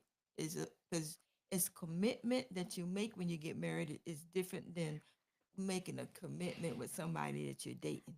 So marriage is different because not only are you committed to your your spouse, but you made a commitment and a vow and a promise to God. And so that thing is forever. So once you get in it, you shouldn't be trying to get out of it unless the man is or the woman is abusive or they're cheating. You know, so God will pardon your vows if your spouse is cheating. You're good to just go. But other than that, you're supposed to stick to it and trust God for the change in their life. I hope I answered your question. Yeah, yeah. And Linda has a question here. It says, I'll show it out. It says, people don't realize that going above and beyond is meaningful. And the thing is, it depends. I want to answer that. It depends on the status of the relationship. Like my wife, I married her. I go above and beyond. For the girls I was dating, I did not go above and beyond. For the women I was living with, I did not go above and beyond. And uh, I don't think they deserve that, to go above and beyond, because if you don't set a standard, people would take advantage of that. A lot of women, I'm telling you, seriously. And when I talk, you got to read my book. I had women for days. I have so many stories about women. I couldn't put everything in my book, but I have the experience. I have the knowledge, and acumen, and whatever. So I bring that, and then I have the experience of being married. So I'm giving you firsthand knowledge. And then I was with the best of them. Okay, and I think it's not smart. Like women are just meet. I watch people just meet folks, and wait till y'all see this book that I'm doing for women. But I'm just covering this right now. Just meet them, and it's like, oh, it's our 1st month anniversary, or it's our 6th month anniversary, and they go buy them a gold watch and a gold necklace, and you better get a little card, and don't put money into people, because you might get deceived. And so I hate it when women, because women are emotionally drawn to people. Guys go by their visual; they go by what they see. Seriously, and for the most part, and not 100%, maybe 99.9% of guys go by visual. Maybe 90, maybe 90% of women are emotional. Some women get into relationship for other different reasons. So we're not covering that right now. Other shows we'll talk about that. But don't do anything above and beyond. And so I'm not disagreeing with you. I'm just showing you there's a different way, to do it. And so as we figure out a different way to do it, we have to not do anything above and beyond until after. See, uh, um, I lived with a woman 2 years, seriously, and you'll see it in my book. And I was not going to marry her because I wasn't ready, and then I had trust issues. And because I distrust her, and during that time, I met Melody, and I was living with her, and I was still separated from my current wife, and I was the biggest sinner out there, right? And so, how do I say it? If I did not suspect her of being trustworthy, for the lack thereof, um, she would have had a better shot. But once the trust was gone, for me, this is Mike Gilchrist. Even with my current wife, this is just me. And my wife trusts me wholeheartedly. I trust her wholeheartedly. We don't have, even with church and this and that. We don't have those. We don't deal with that kind of stuff because we know what we have. We know what we are. I mean, I didn't come this far 30 years and then just throw it away. Not a chance. And so. But for me, it's an old saying. It's a myth, if you will. No trust, no relationship. Seriously, no trust, no relationship. I mean, we gotta get this through our head because we keep compromising. I have this conversation all the time. I had a guy I just met this past week down in Columbia, South Carolina. Before us coming back to Florida, but the guy came in. He was distraught. He said, "I just got divorced," and we were talking about my book, and I said, I said, life goes on. He said, I ain't never getting married again. And I said, man, you sound kind of silly. That's not a true statement, if you will. And so I don't know every word verbatim, but it's sort of like I say, you're gonna start dating and you'll start building relationships, and then you'll date somebody else, you'll build a relationship. I say you'll be pretty much back where you started. Then you're confused. Then you become confused because you're dealing with all these women, all these personalities, and it's going to put you in that mindset that you want to be married again. I say, believe me, I've been here, done it, so I understand it. I didn't think I would get married again. I thought I was going to be a dog player, or whatever. But something in me drove me to want to be in relationship, because all these thoughts go to your mind once you become single. I'm single, I'm free, you know. Yeah, and the song that says, "Young man singing and free, experiences, love is." I'll put it in the want at. I mean, women was coming left and right, and that's just an old song. But I'm looking at it. I'm like, wow. And so when I finished talking to this guy, he said, "Thank you for being here. Thank you for talking to me. It changed his mindset." I say, "Why you gonna let that woman take up a space in your head, and you gonna be unhappy, and she'll move on and be happy? Doesn't make sense." And so I do this all day long. But I'm talking if I could do a book just on my book signings of all the experiences that I come in, but I'd rather talk about it because it's real. It's real to me. Uh, uh, um, and so it's important that we understand, like everything I'm saying, it's important. I want to make this as relatable as possible so we get it as a people. And you know, stop taking less when you can have more. Why are people scared to move forward? And for some reason, I'm give you a check mark. Sometimes we don't leave that person we with because we're financially connected to them and we're dependent on their income. But I always tell people you could do bad by yourself. Now I feel like I'm preaching, but that's the truth because people don't get it. People don't get it. You could do bad by, well, I don't be with a woman and I don't trust you. I could be by myself and not trust myself. But why don't let you take me down? And when things go wrong, you don't throw all my stuff out the house. You don't, mess up my car. You don't try to mess up my job or whatever women do. And so I'm not beating up women. I'm just saying these are facts of life. I was living it, so I'm telling my side. But guys make stupid decisions too. I don't understand if the relationship, if it's not married, I don't think a woman should fix a guy's breakfast. If you're not married, you shouldn't fix breakfast. You should fix lunch. You shouldn't fix dinner. You shouldn't buy gifts because he don't deserve that. You don't give your best qualities living with someone as you would being married to him. When I was living with this woman, she didn't get my best qualities. Seriously, I was blowing money, living off her money. I got a car because she helped pay for it, and my name on the title. And so you'll read it, and it's not that I was trying to be dogmatic, anything like that. It's like, it's who I was. I didn't know better, and it's not an excuse, but I didn't. And so don't take care of a dude. I always tell guys should be taking care of women, but women not to use it wrongly, because women can't give it a guy just to pay his bills. Pay my bills. I'm sorry. Well, pay his bills or he paying her bills. And some women get with guys just so he can pay the bill. You don't want that.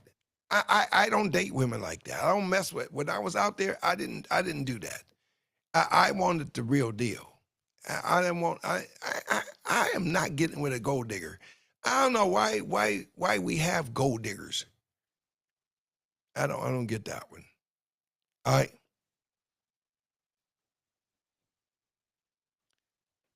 So I see his comment said, y'all don't have time to be bored. You're always on the go. Yeah. We are always on the go. But you know what? I put that into our relationship. I put the question out so people don't think I'm making this stuff up because you can't make this up. We're always on the go because we love our life for one, number one. Number one, we love our life. Number two, we love being around each other. And number three, it's like, you know, I was gonna say this later, but I retired twice. I retired, military and civilian, and then my wife was doing cyber, and so she quit her job and left with me. But the thing is, she was making more money than I was making doing cyber. And so I say, hey, babe, what you gonna do? You gonna keep your job? You gonna commute back and forth? She said, no, I'm going with you. She quit her job and everything and left with me. Now, people might get I might get a lot of comments out of this as people watch this later. People like, you quit your job? You trust in a man? No, we trust in the love that we build. We trust in the relationship that we have. See, when you got it, you got it. Everybody can't do what she and I are doing. And she's not concerned. Ask her. She's right here. Or if you want to ask, but she could tell you, are you concerned about, I'll just ask the question. Are you concerned about quitting your job and being with me and trusting me to provide for our family and stuff. And even as I say that, I believe that's how it should be. I want to take care of my wife. I want to support my family. I want her I want to meet her needs. She need her hair, nails, clothes, whatever, travel, this, that, and other. She need money. I mean, whatever. I want to be that guy for her. And not because of the relationship. Now, I'm not with her for any of that. The thing is, she was making more money than me. She didn't, but I'll let her answer because I'm, uh, um, show them that, what do you think about that? Quitting your job to be with your, this guy here. I call myself dark and lovely. You got to have some fun, right? Well, I didn't even give it a second thought. Uh, I trust my husband. He's very resilient. Even if there were no jobs out there, I know he will kick the door down, bust them open to make a way for us. So I trust him wholeheartedly that he has the brains, he has faith, he has a lot of talent. So I know, if we didn't have anything with the faith and his talents and his gift, he will create something. Yeah. So that's pretty amazing. Yeah, and people can run a high guy watching. I see that comment as well. Mhm. You know, you, we don't we don't do relationships right. My point is, even though I was a player, dog, call me whatever, right? I had all these relationships. I always believed in marriage, even if I didn't want to be married. I always believe in the institution of marriage. And this probably came early on, me talking, having talks with my mom and not really my dad. He was really not in the picture, but my mother helped me put the realization of having family, because I had six brothers, three sisters, and she did all she could to keep us together, and she wanted us to love each other and get along and this, that, and other, and we didn't always do that. Sometimes we wanted to kill each other. We're better now, but that's at our young age. Everybody was this and that, and we had our own ideologies, and we didn't know what true family was, and this, that, and other. So we had to learn life a little bit. We love each other now, but we were fighting to kill each other. And we were brothers and sisters, and then we were taught when Dad was home, when Mom and Dad was together. If we go out to fight, you fight as a group, or you if you fought individually, whatever the case, draw blood. And everybody has that. So I grew up with that mentality. Somebody messed with my little brother. I'll tell you this. I fought the dude one time and he ain't messed with my brother anymore. See what I'm saying? And so my brother seen him along the way. He didn't bother him. Even my sisters could fight. But you have to learn love and relationship the way it's supposed to be. I hate the fact of I live with this woman, and I lived with a couple people before I even knew who my wife would be. And so I didn't know that. The thing I do this now are the tears I've seen. But I did not like playing house because of who I was, because I believe in taking care of my family. And the thing is, if I don't take care of you, you're gonna have my last name. And I've heard cases where the guy took on the woman's last name. Not me. I'm not that guy. And so I believe in taking care of family. It's not dominance. It's not chauvinistic. It's just the essence of what relationship is. I look at animal culture sometimes and how they treat their families in the animal kingdom and how they provide for one another. I think it's pretty fantastic. And it's not learned like us, like human. It is instinctive. But some things we do in life, it should be instinctive. It should be natural to treat, somebody as you want to be treated. It should be natural to love your spouse. Why people live together, I don't get it. And then the most ironic thing, if you do your research, and I'm not giving statistics, I could pop up slides here and stuff like that. But generally, I've seen it, and I've seen it through my family. I've seen it through friends and people, and just knowledge. When people live together, and as I lived with the young lady for 2 years, and thing is, and it wasn't like she was a ghost. I mean, she was beautiful, but beauty don't make happiness. People are beautiful, and we kind of overplay that. People are I've seen ugly people are gold diggers. They're ugly and bring nothing to the table, and they're ugly, and they think I got a body. Why do people think getting with somebody is worth this, that, and other? I think some women have to value themselves and come up with the short end of the stick, and don't achieve as much as they like to achieve because they using their body as their way out. I don't get it. Some guys are male strippers and stuff. They use their body.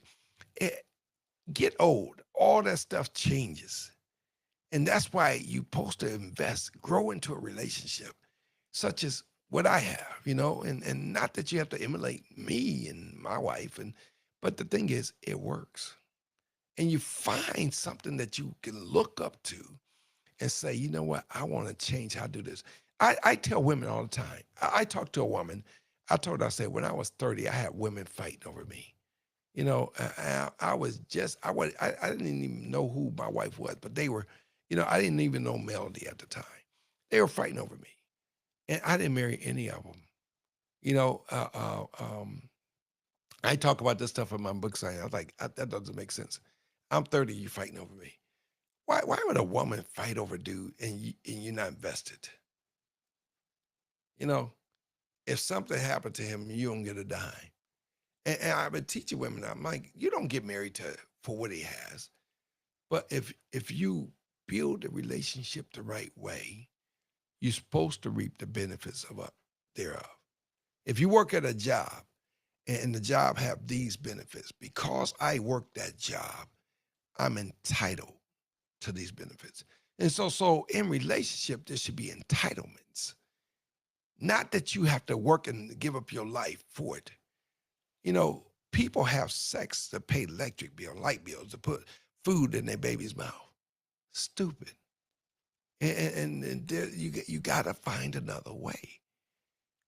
Don't dismiss your body and your livelihood, because when you get into a relationship, you're not going to value, the gifts God give you, your sexual organs. You're not going to value it. The Bible teaches us to be fruitful and multiply. And we take it for granted. Women just put it out like, here. Don't know, but guy won't nothing say here. A guy tap it and then he'll lose your number. Yeah, he and what they say now, he would smash it and then move on. And so it makes no sense. I teach women, I say, I talk to, as a pastor, women and men come to me. They live together, they got kids together, whatever. And they say, Pastor, we want to get married. The first thing I tell them, I say, the first thing you have to do, you can do what you want, but I can't come in knowledge of it. But in order to have a blessed marriage, you have to stop sleeping together. I'm not asking them to move out of houses because everybody do it different, but you could live in the same house and be in separate rooms. We just have to hurry through things so you can get married and continue on. But as you stop, you really start building up the relationship again and to appreciate it. It's a mindset, but it's well worth it.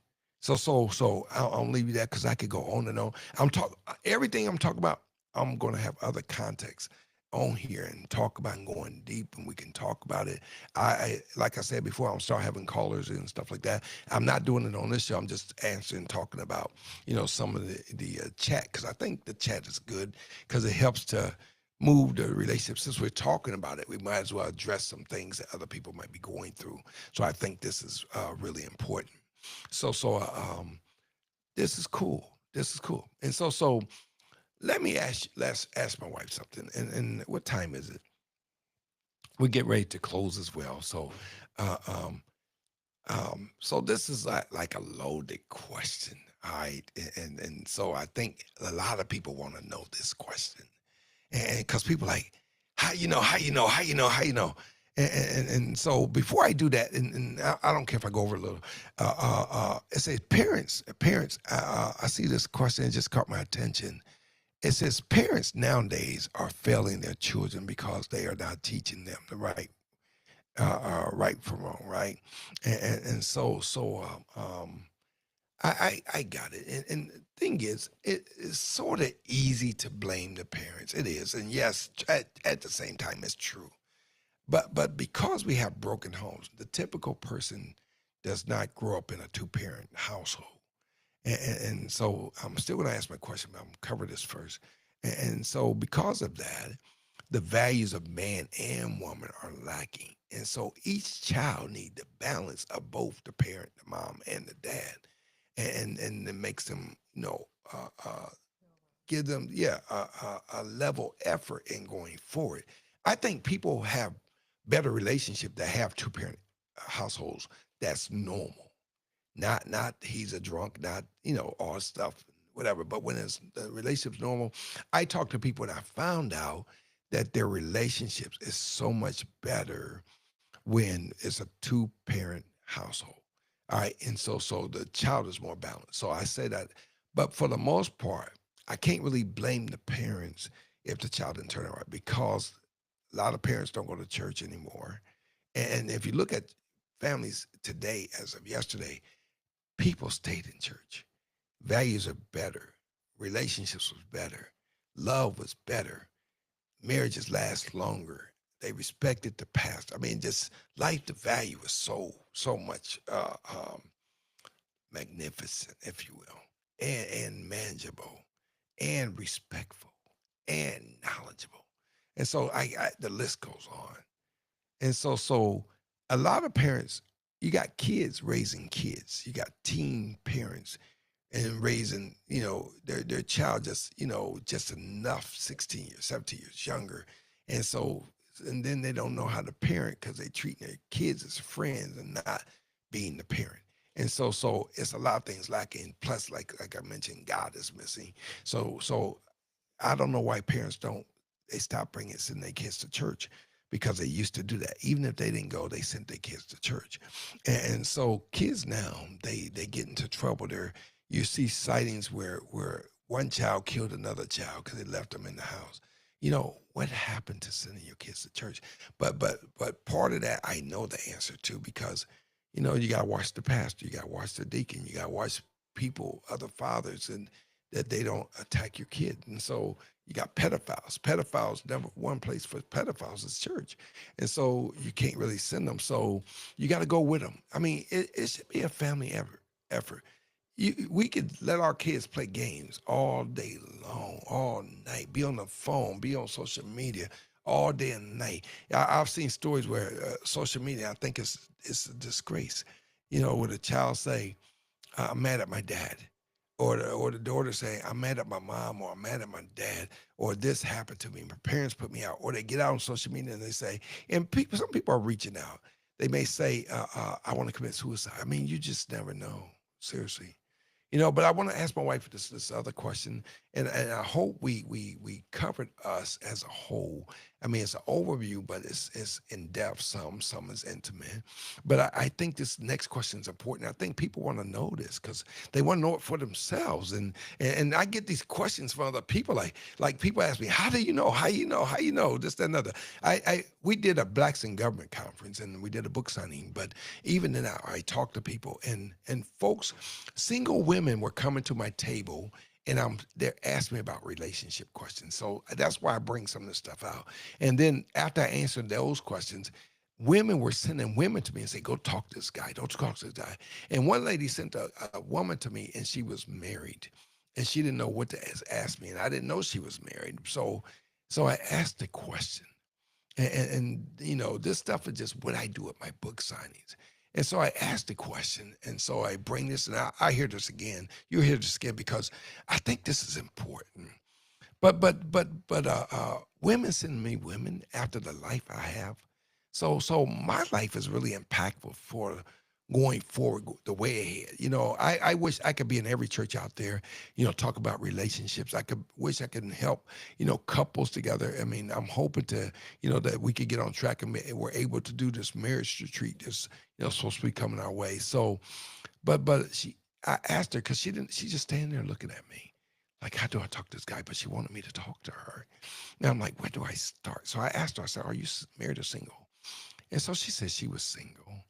And this story is impactful for me. That's why I tell it, because I'm touched by it. And then I said, I only have one question for you, because I really don't know how to talk to you. So I asked her one question. And I asked her what? I said, would you marry him again? And the thing is, people are in relationships, and this is, I'm telling you, they're in relationships and they're not happy, and they don't know how to approach their spouse, whether it's the man or the woman, or how to become happier. But she's reaching out to me, so I answered her question, and in turn, you know what she did? She looked at my wife because I share with folks and how I had this lifestyle before now. Now I'm a pastor at ABCFG, and she turned around, asked my wife, "Would you marry your husband again?" Because I talked to her friend previously and told a friend that I had this type of lifestyle before I got married. And what did my wife say? She's right here online, so I'll let her answer. What did you tell that young lady? I said no. But yes, yes, I would. I would definitely marry my husband again. Every marriage, every marriage have challenges. They have ups, they have downs, a roller coaster of a ride. But yet, when you know you have the right one, the right partner, um, I know that God had preserved me for him, and I almost missed the boat if it wasn't for Sabrina asking me, "Did you call him?"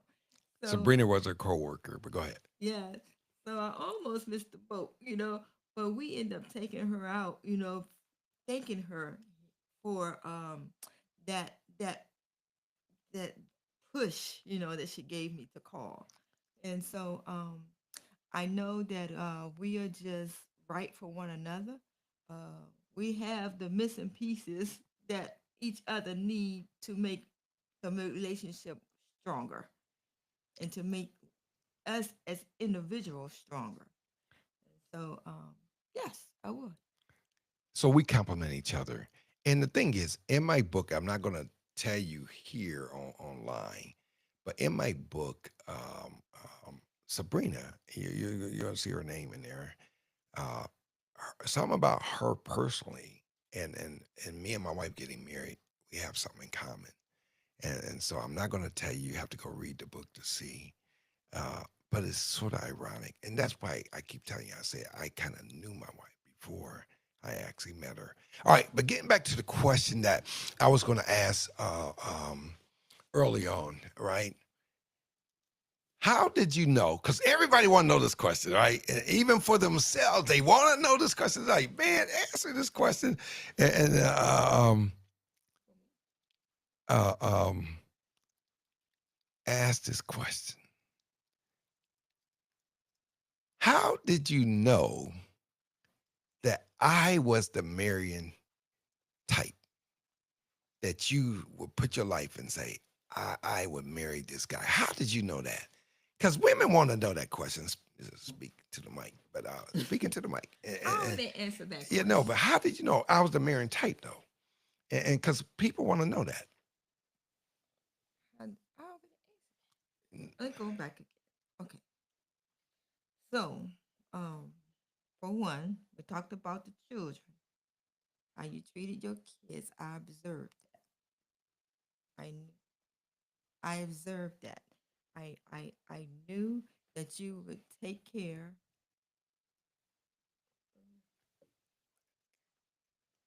I knew that if you could take care of your children, you would definitely take care of your wife. I watched how you treated your mom. You loved your mom. You would do anything in the world for your mom. So again, if you can take care of your mom and treat your mom in certain kind of way, I knew you would treat me in that, even with that kind of respect that you have for your mom. And so that's important. You have to watch um, how the person that you're dating, how they treat their family, how they treat their loved ones. Um, and so that's what I did. I watched. I was watching. I was on watch to to see how he um, treat his family, treat his loved ones, and so watch and test. And that's what I did. I just watched and I test. And when I saw that he was willing to change without uh, being forced upon to change, so that gave him points, And so I knew, that he he had a lot of good in him, and that he could change, and so I gave it a try. All right. And for me, the same question. For me, seriously, it was easy. On my first date, read my first date with her, and but like I said, I knew um, um, that she was it for me. I knew. I mean, no question in my mind. I knew, and the thing is, I believe in this thing, and I never had it until I met her. Of love at first sight. And so I'm a romantic, if you will. And I didn't even know I was a romantic until I met her because I wanted to do everything that I didn't do before her. And then with her, I wanted to create a lot of first time, like this, the first time we did this. We went to Hawaii for our anniversary, and we've been like 9 times since. Not our anniversary, but our honeymoon. And for so several anniversaries, we've been like 9 times since. I mean, we traveled and traveled and traveled. And I teach people, values of how to do relationships. I'm not going to go into details here, but because we're talking about my wife, and I know I could digress so much, but I knew she was it. I knew I wanted to marry her.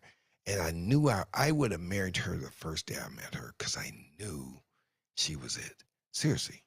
The first day, like Isaac and Rebecca, I would have did that the first day.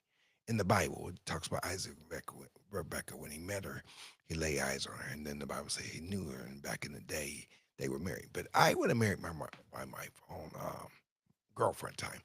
But I would have married her day one because I knew um, she was that woman for me. And doing that, it changed my life. And so looking back, everything we did, and I'm telling you, not by ourselves, but because we serve God, uh, it's worked out for us. And so uh, we haven't looked for love. And I'm like, I wanted to do something different on my show that I'm like, you know what? I want to bring a different side of me. And I want to be in depth. I want it to be real.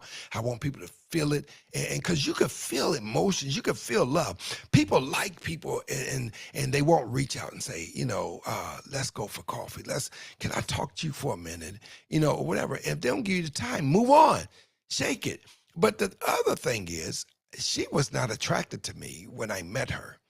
And the thing is, I didn't care about that because I knew who I was, and I knew I had an A game. And so attraction doesn't necessarily always work with looks. And so I didn't buy her. I didn't have to buy her, nor would I do that because it's not my forte. It's not what I'm made of. But the thing is, I wanted somebody in church for real. As women look for guys in church, I was looking for my wife to be in church. That's important to me. I ain't want to deal with somebody I don't smoke or drink, and then they smoking and drinking, they cursing. Well, I was cursing at the time, but I, since stopped, because I'm in church. I don't believe in cursing. It's wrong. And so, and one thing I want to point out that I forgot to mention, me and my wife, we don't call each other names. When I first married her, I used to say, "Hey, big head," and this and that, and be like Popeye and olive oil and whatever. And I said, "Let me cut this out," because I found out that when you start off with the little fun teasers, and then you get upset, they turn to other words like female dogs and this and that, and if you could call a little name, then you could call a big name, or child without a father. I mean, all these names come out and you're cursing and this and that. And we don't do that. We don't have that as part of I looked at her, we sat down. I say we cannot call each other names. We can't cuss each other out and anything. But the thing is, it taught us to respect each other. I wanted to make mention that I wanted to start that off at the beginning, and I'm just now remembering. I don't have notes. I told you we're doing this free fall, and so I want to bring that out because I want people to know, if you set the standard in your relationship, you go for it. A lot of times, and I'm telling you, sometimes it's men, and most times it's women, but we drop the standards of what we believe in, and as to why our relationships are not successful, and the divorce rate is past 50, and if it's not over 60%, but approaching 70% of being unsuccessful. So it's important, if you're going to do it right, or don't do it.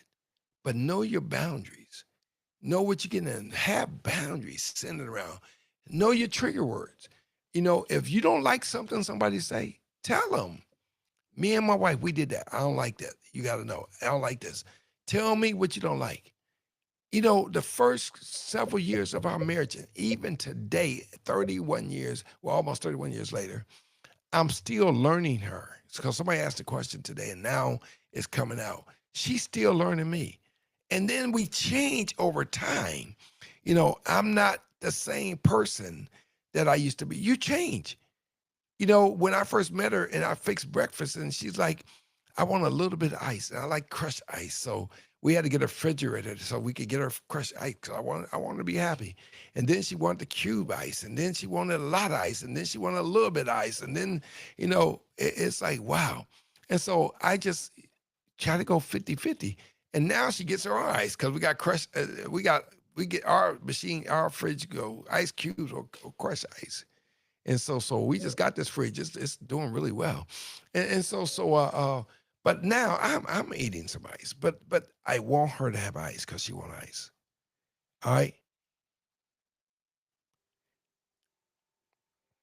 So we only have to go forward, believing in what we believe in, going the direction we're supposed to go in, and hopefully doing it in God. All right. And so let me list, because I do premarital, I have premarital sessions as well, but we have religion, we have family, in laws, outlaws, we have financial, finances within relationships, we have communication, and we have sex. And so those are the top 5 reasons that people get divorced. And you have to get your questions answered before you even begin a relationship. Why waste time? As my wife said, why waste time on somebody for them to change for you to get what you want? It's so many fish in the sea, so many women out there. Don't waste your time on somebody, and they're not the last person. And so make your next move your best move, and know what you want. All right. And so we're getting ready to close down, amen, and move forward. We really appreciated being here, taking the time out. I hope somebody got something out of this. I digress some, but we covered the essence of our relationship, what was work, and what we're doing. And neither one of us, we're trying to change it. Neither one of us, we're not trying to go nowhere. We have a comfortable, lifestyle, and and so if she, last Thanksgiving, she said, I don't want to cook. I want to go on a cruise. So we went on a cruise. I mean, we have that type of relationship. So it's like we trying to, do more. So I want to be amenable to doing podcasts because I want to build a serious show. So we're trying to work out things around that. But I travel, even as I travel, I try to come online, or my wife and I, we try to come online as much as we can, when we travel. But generally, I try to do 3 days a week. And then I do, the later times, I try to get on between, I just say 9 to 12, but between 8 and 12. We would have been on around 9:30 today, but we had technical difficulties and trying to figure out everything. And it's simple stuff that we're trying to do, but we want to make this thing work. I'm a free spirited person. I don't want to do, I'm going to do some slides and stuff like that, maybe by the show, because we're working on a special guest to continue to talk about, domestic violence and battered women. So we want to do that as well. So I want to bring up relationships up. So spread the news, tell people about us that we're going to talk. We talk about relationships, and we share a vast amount of experience. And sometimes, if I'm doing it by myself, and you need an input with my wife, if she's not busy, attainable, then I'll be able to call her in at a ad hoc moment, and she'd be able to come in and answer your questions as well. She has her own mind, and I love her mind because she the way she think is so different and yet impactful. So we go with that, but continue to pray for us, continue to believe in what we're doing and trying to help you. Get my book, all right? Get my book, Unworthy, Chosen, and Forgiven. Hold on, I want to hold it up. All right, I want to hold it up to you all so you can see it. And I'm going to get a button where I can just push it and it just be on, here. And so we're going to get this online so I don't have to hold it up. But Unworthy, Chosen, and Forgiven, this book is changing lives for real. And not because I'm saying it. I mean, it has pictures in the back. I mean, it's just so dynamic. And I don't know if I can show you some of the pictures and stuff. But it's really doing what it's supposed to do. It's my book and it's our book. Is life, in words, and let it change your life. Let it inspire you. Go for the best. You have once to live. And so as we close, I'm Michael Gilchrist on the Mike Gilchrist Show, and I have my lovely wife here, Melody Gilchrist, and we want to give our, salutes of goodbye to you all. And I always say, faith connected to the power words bring forth the reality of God. And you know, we got to keep aiming higher, reaching for the stars. God bless you all and take care and have a wonderful night as this night closes. But we enjoy being here. You want to say bye? Goodbye. That was easy. That was easy. That was easy. So